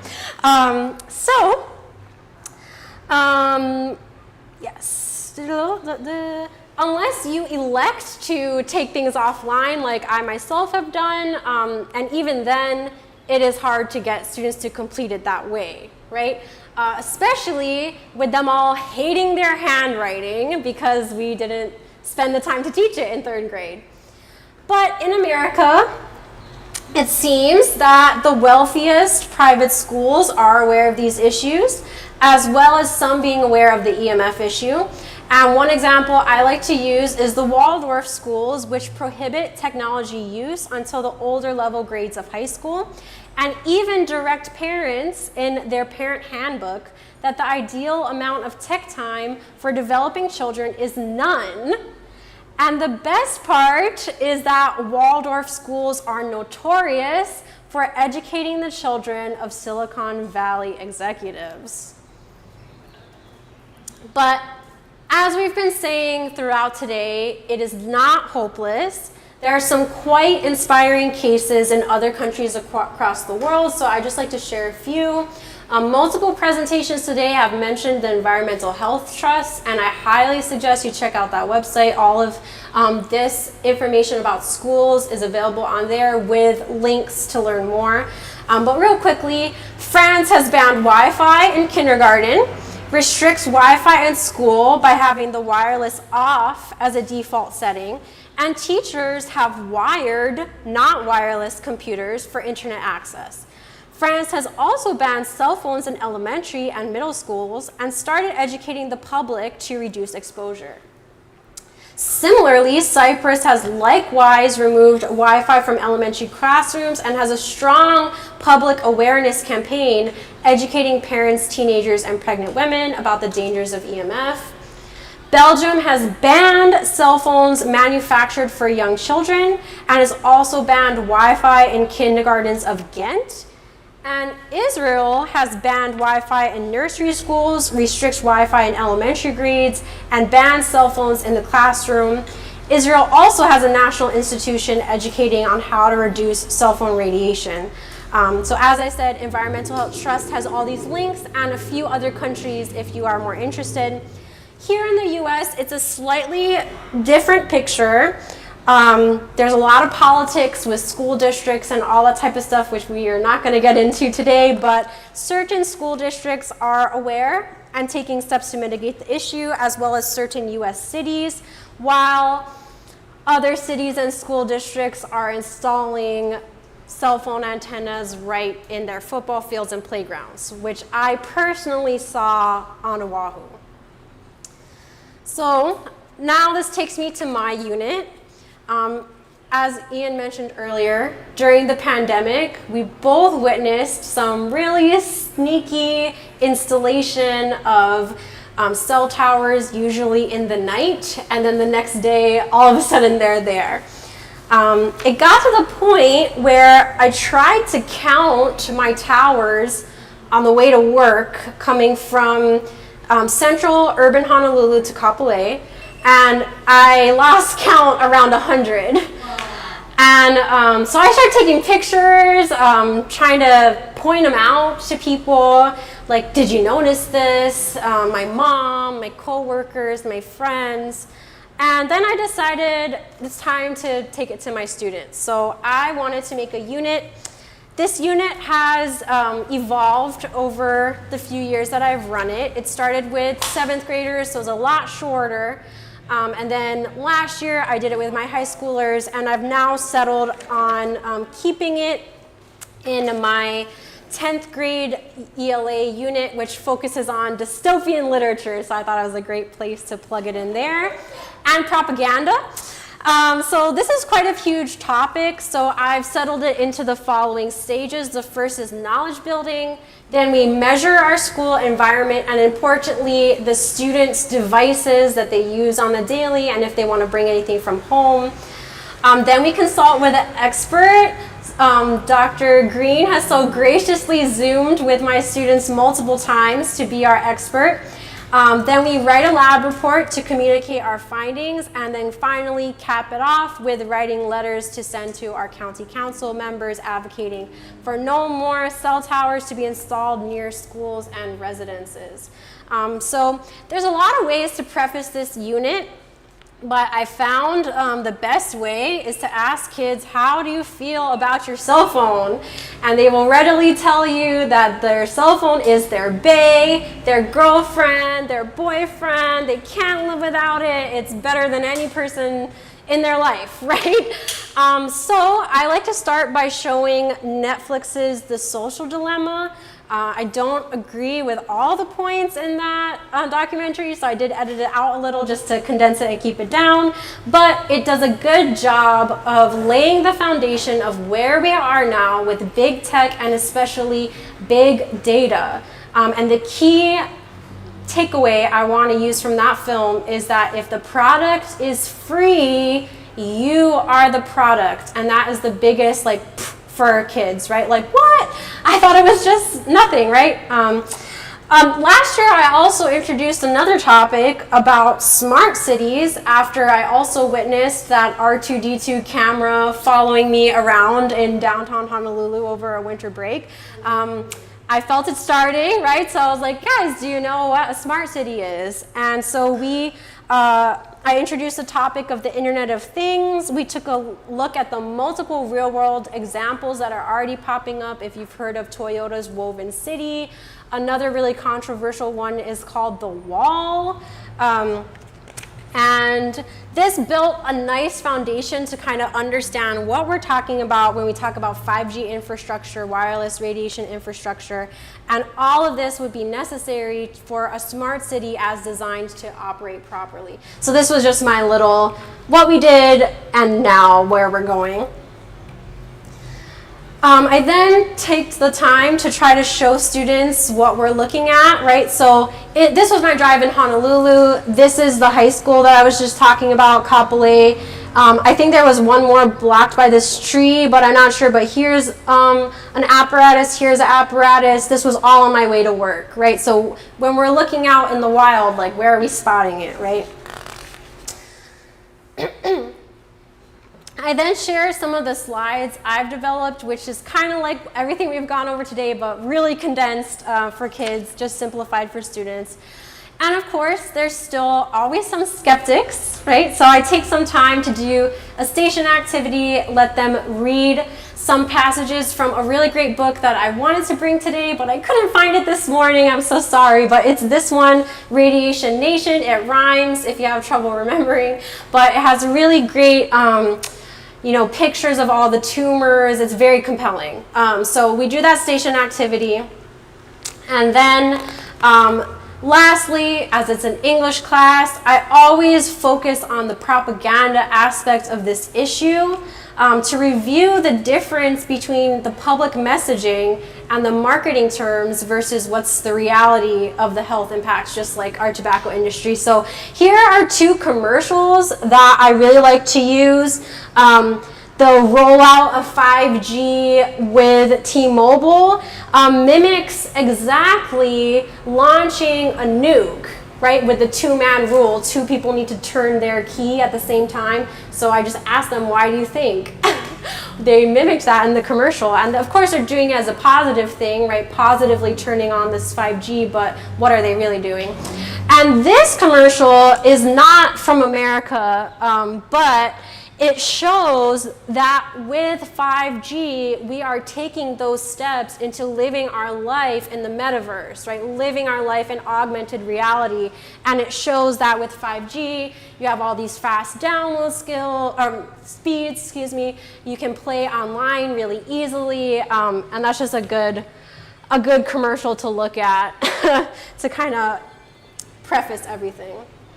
All right, so the biggest hit with students is always having them measuring their phones and devices. After, of course, measuring the classroom, their school-assigned Chromebooks, and then the outside environment. So once we find a spot outside that's kind of neutral, this was really challenging in Oahu, but at my school now it's quite easy. We just walk up the hill a little bit. We then measure our devices one by one, going through all the modes. So we first turn off everything and put it in airplane mode, and this is the students' phones with the model, and then down here is a tablet and an Apple Watch, so that's why not everything's filled in. Then we do just Bluetooth on, then just Wi-Fi on, then Bluetooth and Wi-Fi on, and then finally the full-blown regular mode. You turn it with the cell towers, right? So importantly to note, the Safe and Sound Pro 2 meter that we use to do our readings only goes up to 2,500,000. So this is not really accurate because it could be more than this, and we just don't know because our meter's maxed out at that point. So that's also really mind-blowing for my students. It's like, but they're like, what's the number? And I'm like, we just don't know. It's too high, right? So after our data gathering, Dr. Green is always kind enough to Zoom with my students, so I have them prepare some questions for her. She goes through a very similar presentation as she did so today with you all, and then they ask their questions, and then as it is an English assignment, I want them to write. So the first part of that is to write our lab report. Oh, real quick, these are some thank you notes from my students to Deborah. A lot of them are claiming that they no longer carry their cell phone in their pocket. I hope that's true, but I do still see a lot of cell phones in their pockets. But yes, so lots of impacts that I feel, and they still do remember this. I continue reinforcing it. I talk a lot about AI and tech and ChatGPT just as a teacher. Yes, question? 15 years ago, or whenever I was in rural Oregon, schools would not allow kids to print. I would like that to be the case again. So those are some thank yous. And then at my school, I don't know why, but I feel that this is just a general decline in writing across the curriculum, but they do not learn how to write a lab report ever in science. So last year I had graduating seniors who never wrote a lab report, don't know what's in a lab report, which I thought was crazy. So I taught them the parts of a lab report. I wrote the hard parts, and they wrote our results because we measured it all together, and then their hard task was the discussion, right? What does it mean? Why does it matter? So that was just some screenshots of what I gave them. These are then some of my letters that the students wrote to our county council members. They wrote one letter. We talked about how to write a business letter, how to format it, all of that kind of fun stuff. And then I printed 9 copies of the same letter to send to all our county council people. And it turned out to be over 300 letters, so I had to do a little donors choose to get the money for all that postage, but it all worked out. It was, I hope it was fun for them getting all those letters to their office. So surprisingly, we actually did get 2 responses. If you read them, they're a tiny just bit disappointing in their content, mostly thanking the students for engaging in the process and not really saying one way or the other whether they support it or not, but you know, politicians. But my students were quick to pick up on this, which I also appreciated. So these are some reflections that they wrote. They were really surprised that the council members actually responded because they were all like, no one's gonna write back. And I was like, we'll see. So we did get 2 back. But it was funny when they actually read it that they weren't really taking a stance one way or the other. But at the end of it, they were glad that they learned how to speak up, write letters, all that kind of stuff. So if you're interested, I do have a website. I don't know if I can launch it right now, but all of this is available on my website, my full PowerPoints, my full units. The exemplars that I felt were the best from the students are all on there, and anyone can go look at it for free, so it's all there. Yes, I don't know where the mouse is, but if you Google Sarah Mudrick, it might come up. Yeah, it should. If you click that website. Yes, okay, so it is on the advocacy tab, and there is a link at the top with all the stuff, because it's not just that, but if you click on the wireless radiation tab, it shows a lot of the things I just showed to you, but I put the full things like how I graded them so teachers could do the same. Get those rubrics. Here's them writing their lab report. This is what I just showed you again. All their thank yous, the questions that the students wrote to Deborah, if it loads. This is Deborah's full presentation with some of my student questions, Safe Tech Hawaii website, and then just my spiel in the beginning. So that's all I have for you today. Thank you so much for listening.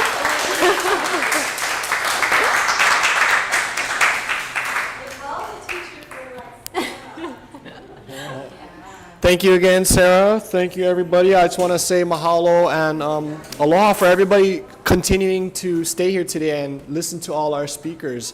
This is the first ever of its kind. No one's ever done this, so you guys are on the cusp. I know it's a lot, but that's what we're here to do. A wealth of knowledge, right? There's tons of data here. It's a lot to take in. It's a lot to digest. If you guys do want to review things, it is online. And yeah, it's a serious issue, guys. It's very serious, right? We're talking about the future here, and we're talking about technology, which is rolling right along. And so how are we going to deal with it? And that's why we're here today. And the fact that we're here today represents hope. Now we're aware of it. Now we have some sources, and we have some speakers. And when I got into this back in 2017, there was none. I would have loved in 2017 to be in the audience. I would have definitely come and listened to the speakers, but it just wasn't there. And as far as I know, nobody in Hawaii is talking about this. Nobody in Hawaii is doing this except for us. So thank you guys for being a part of this, especially if it's the first one. Now that all our speakers have spoken, I'd like to just get our speakers today, our presenters, to come to the front, and you guys can ask them questions if you want. Just a final Q&A. This is serious. Like everybody has their area of their perspective. So I just want to encourage you guys to come and ask them questions. I'll let them pass the mic between each other. My father was in the military, so I was a little keen to the technology aspect of it. I do keep up with the technology, and I was familiar with something called ADS, which is Active Denial System, and it is a military weapon which uses beam technology and microwave technology. And after I discovered the wireless radiation and 5G issue around my city, when I did more research, I noticed that this cell phone and Wi-Fi technology that they're using with these antenna array systems is very, very similar to what the military has for crowd control. It's nearly identical technology. So if you see these major cities and these major capitals with a ton of this technology, it's quite possible, in my own opinion, I'm just saying this for myself from my own research, that this technology could double as crowd control as well, in a way, or even manipulate people's emotions or health intentionally. So that's important to be aware of, and that's also why I'm once again grateful we live on this beautiful island, because I am happy, I am healthy, and the issue is serious, but there is hope, and that's the bottom line I want to get across today. If you take away something from today, yeah, there's a ton of shocking information and a ton of data that's very, very serious, affects all of us on all levels, right? Children, adults, doesn't matter age or race, but we have some control over what we do about it. The precautions I've taken from learning with Safe Tech and my own research has helped me a lot, and I don't have as much as the anxiety, stress, or problems as I did. And moving away from Hawaii, Honolulu helped me a lot. I actually moved here with Sarah, and we bought land off-grid because that's how serious we are about this issue. Like I said, my grandma did have a tumor in her head. She's no longer with me. I took care of her. I saw her out of this mortal coil. But I've always been affected by this issue, and I will continue to keep my eye on it. So hopefully we can do more of these. And all you guys could do to help, if you want, is just continue to be aware and maybe share this information. Maybe you guys can share the website, visit the website, or email to others, or maybe just talk amongst yourselves or your families, because this is something that we're on the cusp of. And if not a lot of people are talking about it, that means that we are it. So we've got a lot to do. Subsequently, guys, today is the 20th. It's Armed Forces Day. It's Armed Forces Day, and we are arming our forces here today. So yeah, that's right. So I'd just like to get my speakers once again to come up to the front, just to give them one last, chance to say anything to you guys here, and then they can go over technology and any ways to help you guys here. So please feel free to address them. If I can get once again Ethan, Naomi, and Sarah up to the front. Yeah, I think we still got Deborah here. And we've got Deborah, our fearless leader. And we can take questions from anybody here. I'll give 1 second. There you go. Whoever you guys can pass. And then, Ethan, can you hear me? Yes. we can take a short break for a bathroom and all that, because I know it's getting I'm afternoon. getting messages from people saying that the audio is not functioning well. Okay, I'll check that. Check, mic check. And I cannot hear what people are saying. Check, mic check. Can you hear me? I can hear you. Okay. And we can't see you. And do you want to? If you want to answer questions. Oh, stand by. because I couldn't hear anything, I didn't know if we were on a break or if. Whoever's answering. All right. Okay. Hello. So, Let's take it away. Now we can see you. can you hear me, Deborah? Here? Can you hear me through the mic? We'll talk into the mic's down here for her. Oh, we gotta turn your audio on. Be Hold great on a for it to sec. work, right? Yeah.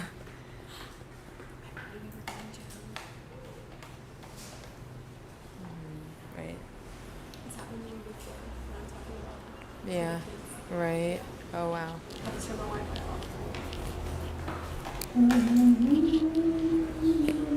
Okay. So Ethan, is there a way to know whether this mic is working or not for the recording? It is working.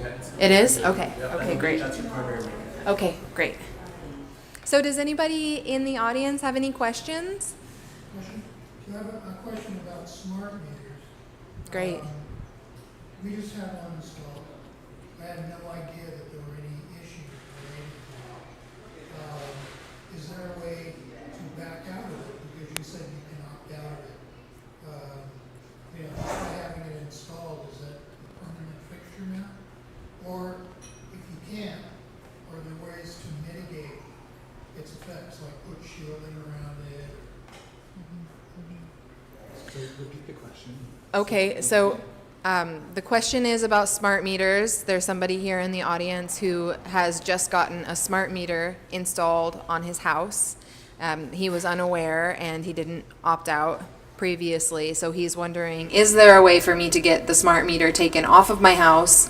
And if not, is there a way to help to shield the smart meter to mitigate the potential health effects from it?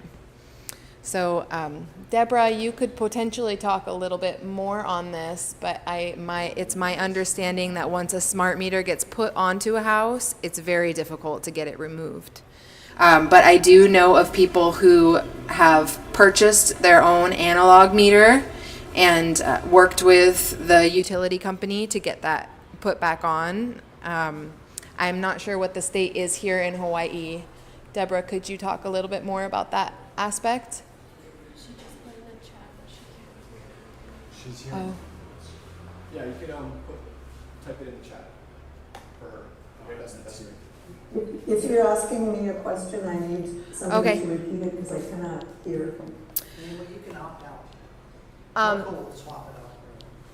we'll swap it out? Oh, okay.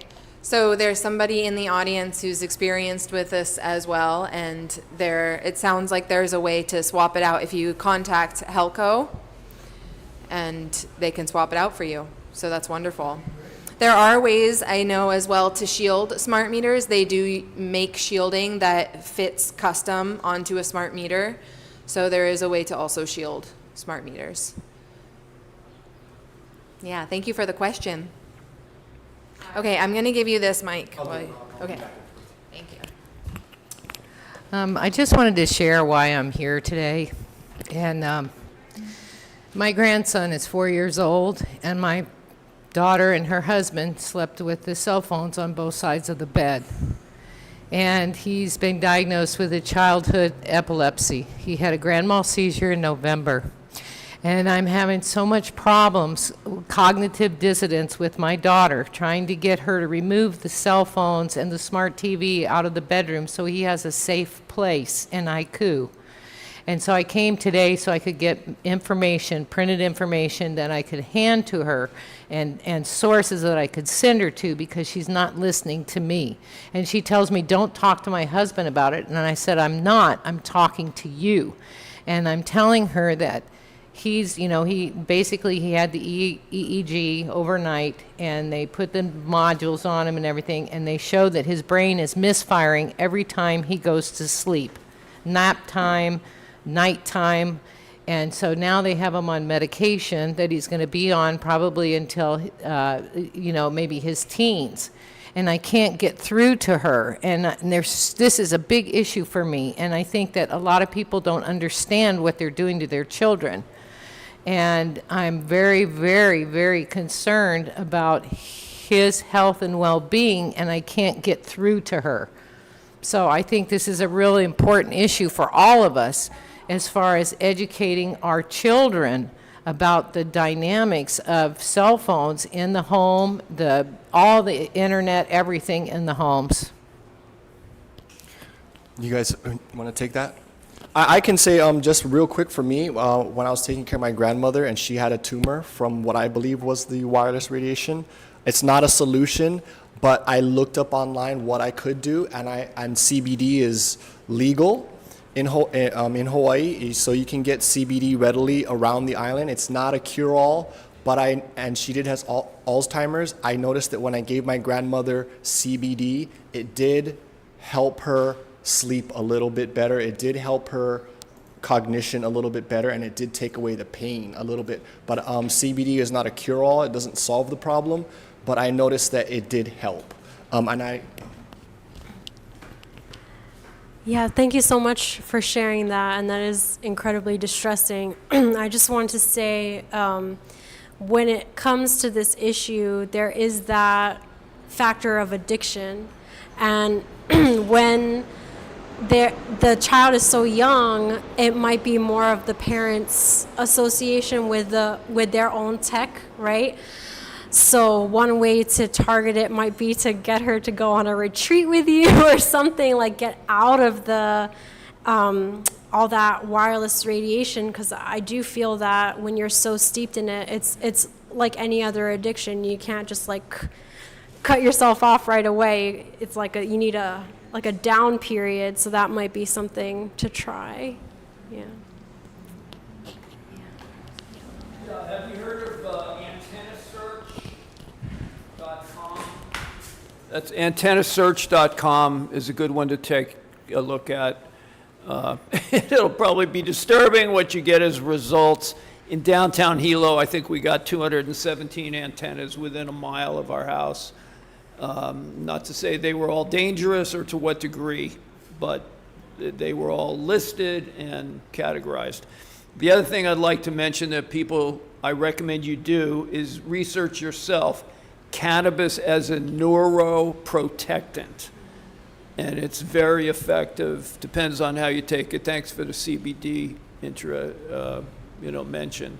Cannabis can be neurogenerative as well as neuroprotective, according to research. So there's one for the pot smokers. Yeah, I agree. Yeah, thank you for that. Antenna Search is actually the primary website that we use with our meter reading data. It's a great website that gives you information about what's out there. Unfortunately, they have nothing in their database on what those antennas emit. So, great resource.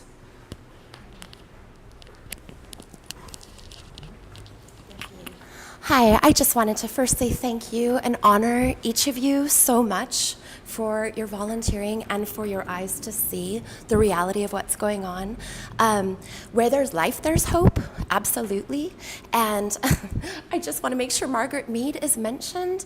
Never doubt that a group of like-minded, committed people can change the world, because in fact, they're the only things that ever have.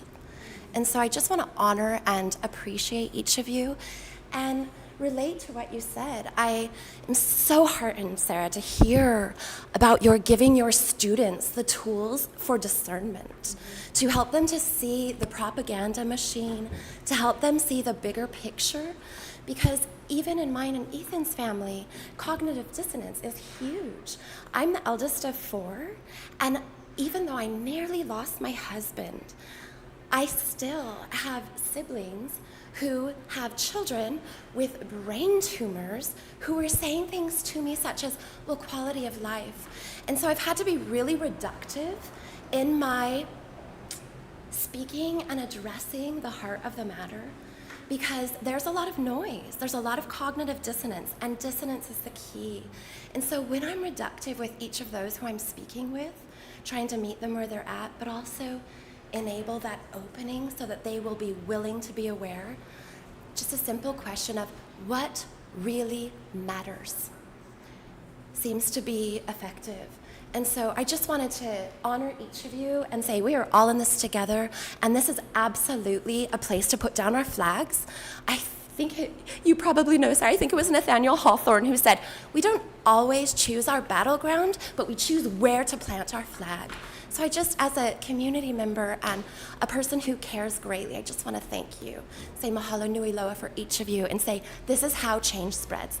And I'm with you, so well done. Thank you. Thank you. Sarah, do you want to talk about your purse? I forgot there was actually a question. I'm sorry. So speaking to the cognitive dissonance, Sarah, I don't have a television. I do not expose myself to social media. So I'm not familiar with T-Mobile's two-person thing. Can you teach me briefly about that, dear one? I'd appreciate that. Yes, so I think I had this commercial targeted to me or something because it came up right around when I was making this unit, and I'm sure many of you are aware of all the data tracking that goes on social media. Anytime you enter the internet, there's tracking on your data. So yeah, but that's besides the point. But anyway, that commercial came up, and it's basically announcing the launch of 5G, and 2 men in lab coats appearing to be scientists are in this underground laboratory and engage in the 2-man rule, which is a military procedure when you're launching a nuclear missile. And that's a really hard thing to do, right? So you want to make sure you don't press a button by accident. So it needs to be 2 people on opposite sides of the room, so the same person can't put their key in both, right? So it needs to be 2 people. You need to turn it at the same time. Once both keys are engaged, you are then able to fire the nuclear missile. And that is exactly the procedure that these scientists in the commercial go through to launch 5G. The camera, I also am a film student, so I particularly like to teach about that in English as well. You know, as we're reading less books, you need to be able to read film. So I really try to like engage with multimedia, songs, videos, music videos, all of that type of thing, breaking it down scene by scene analysis. And they take those shots specifically trying to show you that these are the steps that they're going through. And then they do launch the 5G, and all these purple, looks like specters from Ghostbusters fly across the city, enabling 5G, and then they say 5G is now nationwide, happy, get your phone, right? So that's that commercial. And I play it for them a few times because it goes a little bit fast. They also show a hologram in that commercial, which we would need 5G to be able to operate those things. So there's a lot of little nuggets in there that if you're not educated on the issue, that you're just watching it, you're just like, oh, they're just trying to be funny. But actually, there's a lot of information in that commercial. So I just try to make sure that they're catching all of that. It's a short little tidbit, just a good way to introduce it. It's on YouTube. I linked it in my... So if you go to my website, it should be, my slides are really long because it's a whole unit, but it should be somewhere in there. Yeah. Awesome. Thank you for that question. Oh, and Ian is reminding me to show you all my purse. So this is a Faraday cage purse. I got it from Tech Wellness. This is not an ad, but I do like her products. I've also purchased her air tube earbuds, which is kind of what Ethan was talking about earlier, to break apart that antenna. You want to have air tube. But so this is my Faraday cage purse. Has some extra pockets. It's pretty small, but it gets the job done. So I just wanted to share that as well. It's called Tech Wellness. There are multiple sites that sell similar type of things. I don't really like to buy through Amazon, so I try to go to websites like that have their own information, obviously have their own research, and kind of use my discernment from there. But they're everywhere, so really if you Google it, you'll have a multitude of options, but so it's just kind of a discernment thing. Do they have like studies showing that their products work? What materials do they use? Do they disclose it? So I actually emailed this company asking like what materials they use, that kind of stuff. So it's kind of like a game. There's a lot of gimmicky things in the space, so it's just like a discernment call. Yeah. Any other questions? Thank you. I want to reiterate what you were sharing, sister. Just so much gratitude for connecting with people who are in our community on island who are being proactive and have already made really wonderful headway. And I love that you're infiltrating, in the best sense of the word, in the schools, because I don't have any children of my own, but I have a niece, and I just feel for the parents these days because there's just so much that kids are being bombarded with. And so I love what you're doing with critical thinking. You know, there's a reason why they took logic out of the schools. It's all one big like agenda, in my opinion. And so I'm from Hilo, and I just recently moved back here, so I would love to connect with all of you about these topics and other things too, about really unplugging from the matrix and coming together in community to do whatever we can to be sovereign and free. And I love what you guys are doing. Each one teach one, you know, so I would love to connect with everyone and note also what's next for, like after this symposium, what's planned, because I do need to go soon, but I would love to stay in touch with everybody. Thank you for that. And if anybody else is interested to get involved and active, please do so. Go to the website, email us, get on the email list, and then you guys can contact our panel here, our experts, and for any other information they can refer to you. If you want to, after this, you want to come up and give them your contacts, so please feel free to do that, and they can help you with that. Are there any other questions? Yeah? Okay. May I know how do I measure the radiation from my neighbor who has a smart meter? I live in a house that has no electricity because I'm sensitive, so. She wants to know how to measure the radiation from the smart meter for her neighbor. Yeah, so to measure radiation, you really do need a good meter. So the meter that I use, I showed earlier, it's the Cornet electrosmog meter. There's also the Safe and Sound. There's a few other pretty good meters out there. They are around $200. And so then you really just, you're going to use that meter. And so at some point, we'll probably do some sort of class on like how to do the meter reading. We were going to maybe do that today, but it's gotten a little long. Otherwise, this is a service that I offer too as part of my business, is to come and help people understand. So you don't have to buy a meter, right? You could call me and I can come and show you what's going on. Yeah, so the smart meters are definitely an issue. What I've found though, honestly, is that compared to all the other devices, they're less of an issue. Because they tend to pulse every so often. It's not constant, and it's not a particularly loud pulse, whereas your neighbor's access point, on the other hand, is like all the time, 100%, right, 24/7, and it is louder. So, yeah, having a meter where you can really tell what's going on, it's the only way to really know, right? I mean, you can sort of guess about some devices, but even that's hard because I've seen phones, for instance, where you can put the phone into airplane mode. turn off your Bluetooth, turn off your Wi-Fi, and it's still emitting radiation. And I've even seen a few phones where you turn the phone off entirely, and it's still emitting radiation. So that's where like the Faraday pouch comes in, where you really have to like put this thing into a device that blocks the radiation, because turning it off isn't good enough. And then there are, shielding things that I was going to talk about as well to help you. There was a woman here earlier who was telling me she's sleeping under a canopy of Faraday fabric that blocks the radiation. So there's lots of things you can do, but you got to know where it's coming from, right, before you can deal with it.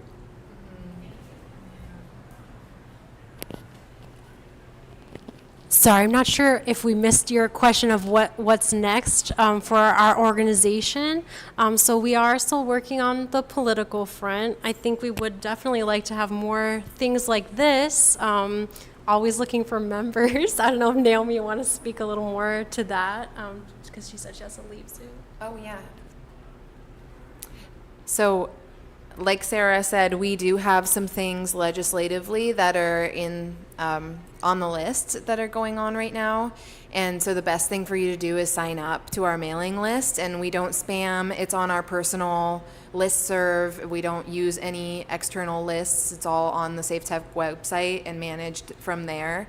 So we don't send out a whole lot, but when there is action, we'll let everybody know for sure. That way, I'd say that's the best way to go. And this is an annual event, so. First step. Mm-hmm. Okay. Any other further questions?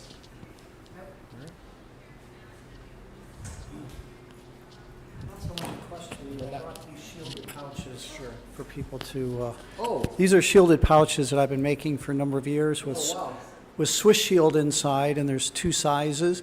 Takes out about 98% of the high output emissions, so it's not a Faraday cage per se, because you can still receive calls on it. So I keep my phone in one of these pouches so that, when it's near my body or whatever, I'm not getting those intermittent radiations. So when it rings, it works most of the time where I take it out and use my wired headset. So there's two sizes here, so I brought these. If you folks, before you go, you're welcome to have one. Okay, wow, thank you very much. So yeah, we have pouches here.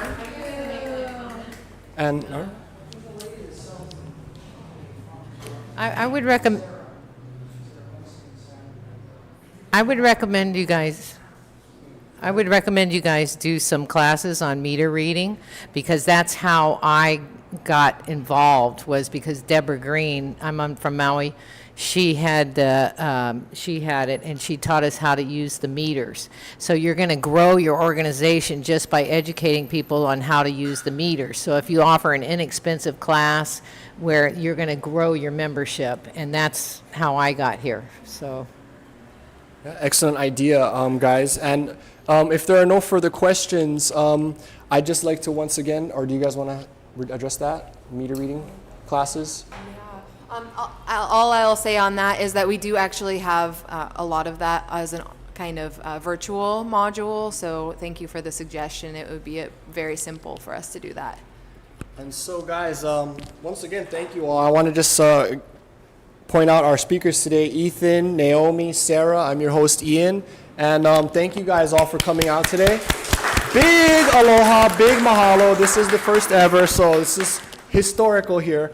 And with that being said, guys, if there are no more further questions, that was our speakers for today. But if you want to stick around, you can come up here. We have the pouches here, yeah, and some pamphlets. Please take this with you. Naomi, you had your giveaways. And then we can, if you guys want to come and take a look at the equipment or the meters that we do have and ask further questions, please feel free to come up. Cover some of that stuff instead of us just all asking an individual. We can, but as far as the speaking portion is done. So now, if you guys want to address this, we can. Okay. Yeah. Thank you.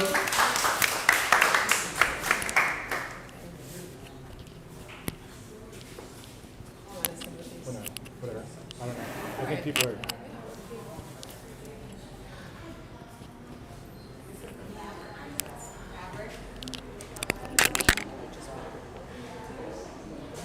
We're like right now. All right. Thanks everyone online for watching. We'll keep you apprised in the newsletters, and we're going to sign up for today. We didn't get to all the remediation stuff, but we will at some point. Shoot me an email.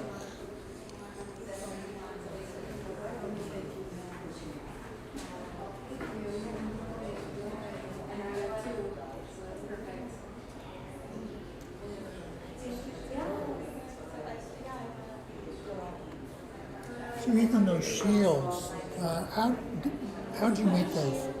Yeah, okay, so, well, I'll keep the camera rolling. If anyone's still there and wants to hear any of this stuff. So, What material is that? I think this is aluminum. So I'll stand here so people can see. So these came from the hardware store. Just like that? Just like this, yeah, for, I don't know, $2. Case? I got them up at Orchidland, with True Value, whatever. It's just, I think, aluminum flashing, right, for houses. But they just happen to be the perfect size for a phone. And so the thing to do is, right, your phone. So what I do is I go to the edge of the room and I put this stack of them's better than one on the edge of the room, and it's going to reflect most of the radiation out, right? Yeah. Obviously, the more of these you have, the better. So there's basically two ways to block radiation. Metal will reflect it. That's all this Faraday clothing I'm wearing. And then the other way is to absorb it through real high density materials like ceramic. Tile works really well. So the best shields that I've found are both. So you have, like, if you had this and then like a 12 by 12 tile here, it would do a really good job of blocking this. So if you need your cell phone, but you don't want to get cooked by it all day long, this goes in the corner of the room. This is here, the shield's there, and then it's not cooking you all day. And what I do is I actually have I have a headset that's connected to like a 12-foot extension cable. So when my phone rings, I walk over and I hit the answer button, and then I get away from it. And so I'm still on the phone on the other side of the office, but the amount of radiation by the time it's gone through all my shields is very little. Now the other thing I'll say is this, phones emit a lot more radiation going out to the tower than they do if you're using Wi-Fi calling, right? So Wi-Fi calling is when you have a wireless access point, because it's only having to go 6 feet or 10 feet or 20 feet or wherever your wireless access point is, as opposed to all the way out to the tower. So what I actually do in my office, I have my phone and my access point, which I've turned all the way down to 15% like you saw earlier, and I have a ton of shielding in front of both of them. And so the phone can communicate to the access point because they're both on the same side of the shield. It's only having to go 2 feet, and so it's not broadcasting real loud because it's only going 2 feet. And then when I have the extension cable coming out to my headset across the room, by the time I'm across the room and all the shielding is in place, I mean, it's still not perfect. I mean, a landline would be best, but it reduces about 98, 99% of it. So my wife uses the earbuds, Wireless ones. wireless earbuds. Yeah. So is it better to use those and have your phone on the other side of the room?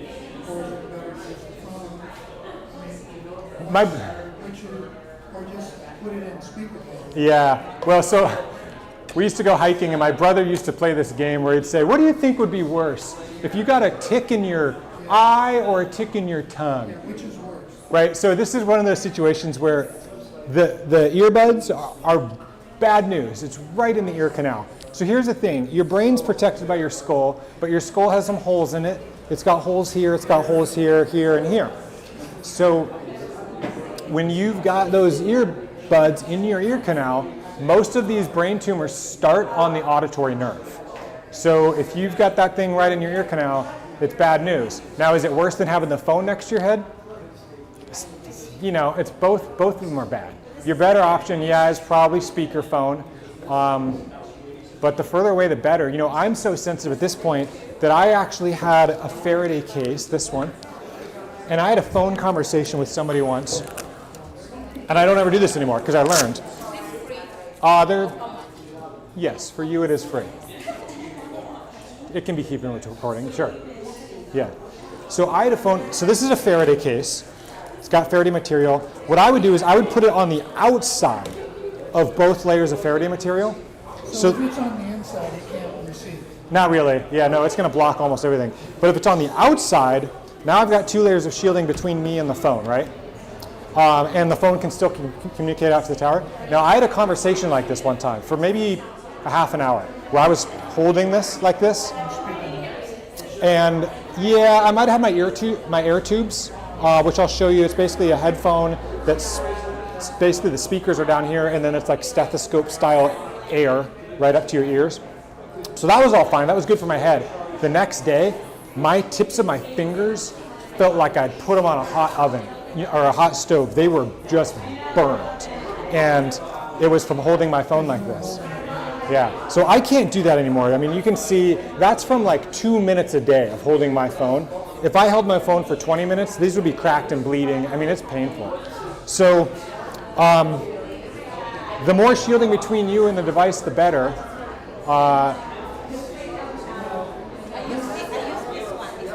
Yeah, that actually does work pretty well. In fact, well, I don't necessarily want to fire up a device. So the way to test it, right, is yes. So I don't actually have a live phone right now, but you could put your stuff in there. Now the problem is, so this is going to block a fair bit, right? It's metal mesh, and that's good. It's probably going to drain your battery a little faster because your phone's going to be broadcasting louder to try to get through this out to the towers. It's one of those things where you can't have it both ways, right? Either your phone can talk to the tower, or you impede its ability to talk to the tower, in which case it's going to get louder to try to talk to the tower. So this is probably on the.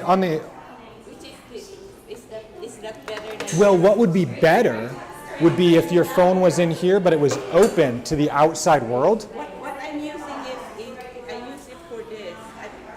It's a hotspot. Oh yeah, these things emit a lot.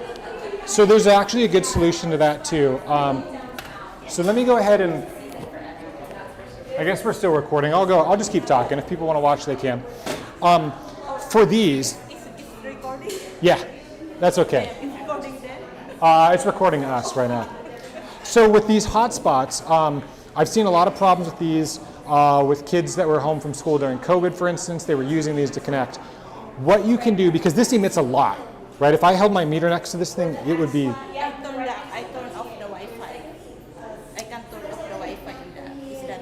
Well, it still has to connect to the cell phone tower. Okay.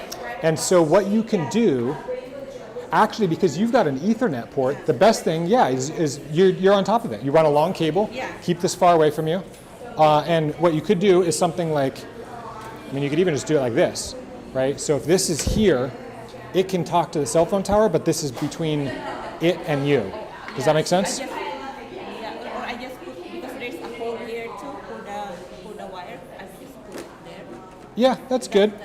That's good. It's just when you try to block the signal of this getting to the tower, it's just going to turn up. Oh, okay, so it's better. It's better to leave it open with this between you and it, right? So it can get to the tower without any kind of blockage, but it's shielded from you. Does that make sense? Yeah. Yeah. What is this all about? Yeah, great questions. So this is the wired router that I use. So when you get a modem and a router from Spectrum, sometimes nowadays most people just get the wireless package from Spectrum where they give you a modem and a router in one, right? It's a big tower. You can't turn that down. That's just emitting full blast, 100%. You do have the option, though, from Spectrum to just get the modem. You don't have to have the wireless built in. So if you just get the modem, then you can plug your own wired router into it. There is no wireless coming out of this at all. And so what I often do, because some people still need to use wireless occasionally, just not all the time. So what I'll often do is plug in a wireless access point behind this that they can just plug and unplug as they need it. But the rest of the time, they're going to wire everything in. Now, the problem with this is if you've got all your computers right next to this, great. But what if your computer's on the other end of your house from your internet. Now in the old days, we used to pull bulk Cat5e Ethernet cable. And honestly, that's still the best way, right, is to run the cable. And you put in a little wall plate and you plug into it. But that's a lot of work, and it's expensive to pay me to do that. So what I really like are these devices. So this, just in case anyone's still watching, TP-Link gigabit VPN router, $60 on Amazon. These guys are great. So the way that these work is it creates a bridge. So you've got a wired router on one side of the house. You're going to plug a cable, an Ethernet cable, into this device, and you're going to plug it into that router. Now this plugs into your electrical wiring in your house. You then go to your other end of your house, you plug another one in, you plug another Ethernet cable and plug in your device. These work, so that would be your source, right? Your router would be your internet source. And so this, exactly, or your smart TV or your phone. So for instance, my parents like to get up and start their morning scrolling on their phones, as do a lot of people. But you can do that safely by doing this. So rather than having that phone on wireless or using cellular data, which is even worse because you're going all the way out to the tower now, right? So when you're scrolling your phone and it's pulling internet down from a cell phone tower, it's emitting a lot. So instead, you can put your phone into airplane mode, turn your Wi-Fi off, turn your Bluetooth off, and then you get one of these little devices.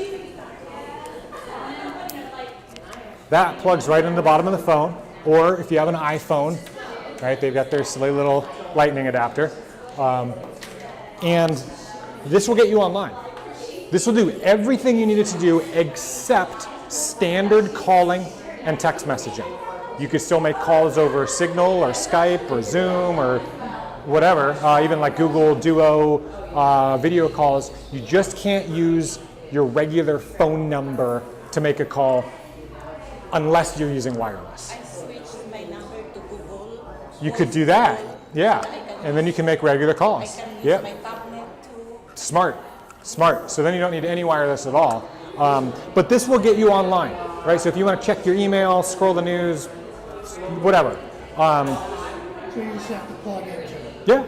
Yeah. Right. And so there's all types of Ethernet cables. I really like this cable I just discovered recently, because it's just super thin and easy to work with. So this is the one I use at home, right? And then when you're done, you just coil it up, shove it under the couch, whatever. There's even retractable ones. You can get ones that like retract and then you push a button and they suck back in. So there's all different kind of elegant ways to deal with it. Yeah, it's not quite as convenient as Wi-Fi, but boy, you're not getting cooked. Yeah, so these are really good devices. Amazon, $50 for a set of these. They work 90% of the time. The other 10% is really old house wiring, or really big house where the electrical circuits are just really far out. So they do seem to have like a distance limit. But 90% of the time they work great. You plug them in. So this is combined with this. Yeah, so this would be your router, and then you would plug one of these in here to your router, and then you go to the other end of the house. Right, yep. Yeah, and this stuff's cheap, right? This is $60. This is $50. So this is plugged into your router. Yep. And you need this one of these. Yeah, and then these are like $13 on Amazon, right? Super cheap. Cable's really cheap. And then if you wanted, for instance, in another room to have multiple connections, you could come out of the wall. If I can get this unhooked. You could come out of the wall with your adapter, you could plug into this little switch, and then you could plug 4 more devices in that same room. And this is $13. Okay, so this, yeah, I guess I'm not following real well. So this is plugged into this. Mm-hmm. Okay. Yep. So here's your WAN is going to be your modem, right? So your modem is going to plug into your WAN. Yep. Okay. This is going to go into the wall. You're going to go to the other end of the house. You're going to go to all 5 places in your house, your smart Oh, TVs, okay, whatever. So this is tied to this. Yeah, it uses your electrical wiring to bridge the connection. Okay, so these two are connected. Yes. So that's how we're Yep. connecting on the other end. Yep, and I like these ones because you can hook up as many as you want. You could put 10 of these in every outlet in your house, and that saves you running all that Ethernet everywhere. So it's a pretty good, I mean, it's cheaper to buy a $50 kit than to pay me to pull cable and drill holes and so forth. It's a really good way to do it. Yep. So a couple sets of those. Yeah, and you've got your whole house connected. Yep. And then, like I say, there's also a wireless access point that I like because it's got really good controls on the power level on both the 2.4 gigahertz channel and the 5 gigahertz channel. Because some people are like, well, when the grandkids come over, they got to have their Wi-Fi or whatever, which I don't agree with. We'll just plug them in, right? I do have clients where they've got the grandkids and they bought these adapters and they come over and they plug their iPad into a cable. But for the people who just absolutely, for whatever reason, need to have wireless, TP-Link makes a really great access point where you can turn it down so that the transmit power coming out of it's like 5% of what it would normally be coming out of the box if you just pulled it out of the box. So on say on the other end of the house, you have this guy, you plug into this, and then you get one of these and plug it into your iPad. Yep. Or your phone. Yep. Yep. Exactly. Yep. Easy. And like I say, Amazon for all that stuff. So this is Ethernet to Lightning adapter. I like this one too because it even comes with the power plug, so it'll charge your phone at the same time. So you're on an iPhone? iPhone. Yeah. So you could plug this in, and you can plug in your charger. So while you're using your phone, it's getting charged. Yeah, right in here. It's pretty cool. The reliability of some of these, I've seen some of them, they'll die after a year or something, but shoot, for $15. I mean, it would be nice if they made ones that were really bomb-proof, but I haven't seen those yet. Although these have been good. The Benfey ones are pretty good. What's this brand? This brand, I could probably tell you. I'd have to dig it out of my box. Yeah, you just search on Amazon for Ethernet to Lightning adapter. And look at the reviews. Yeah, exactly. Yep. So your device measure smart meter radiation? This is my device. I don't know. Yeah. I've seen this one before. I've never used it. So in this room right now, they jump around a little bit, but let's just say we're hovering around 200. So that's 100 times my house, right in here. Now if we go outside, it's like 15,000 times. Is it RF or what is it? Yeah, RF is the one you want to use. 0.01. 0.0. Yeah, so yeah, you're accurate. Yeah, it's pretty close. So how much was this one? Probably 150. Yeah, I would say the cheapest decent one you can get is about $150. So it's like, I got it for 200. I've seen them for like 180. Yeah. All right, I'm going to shut down this live stream. Thanks for watching, everybody.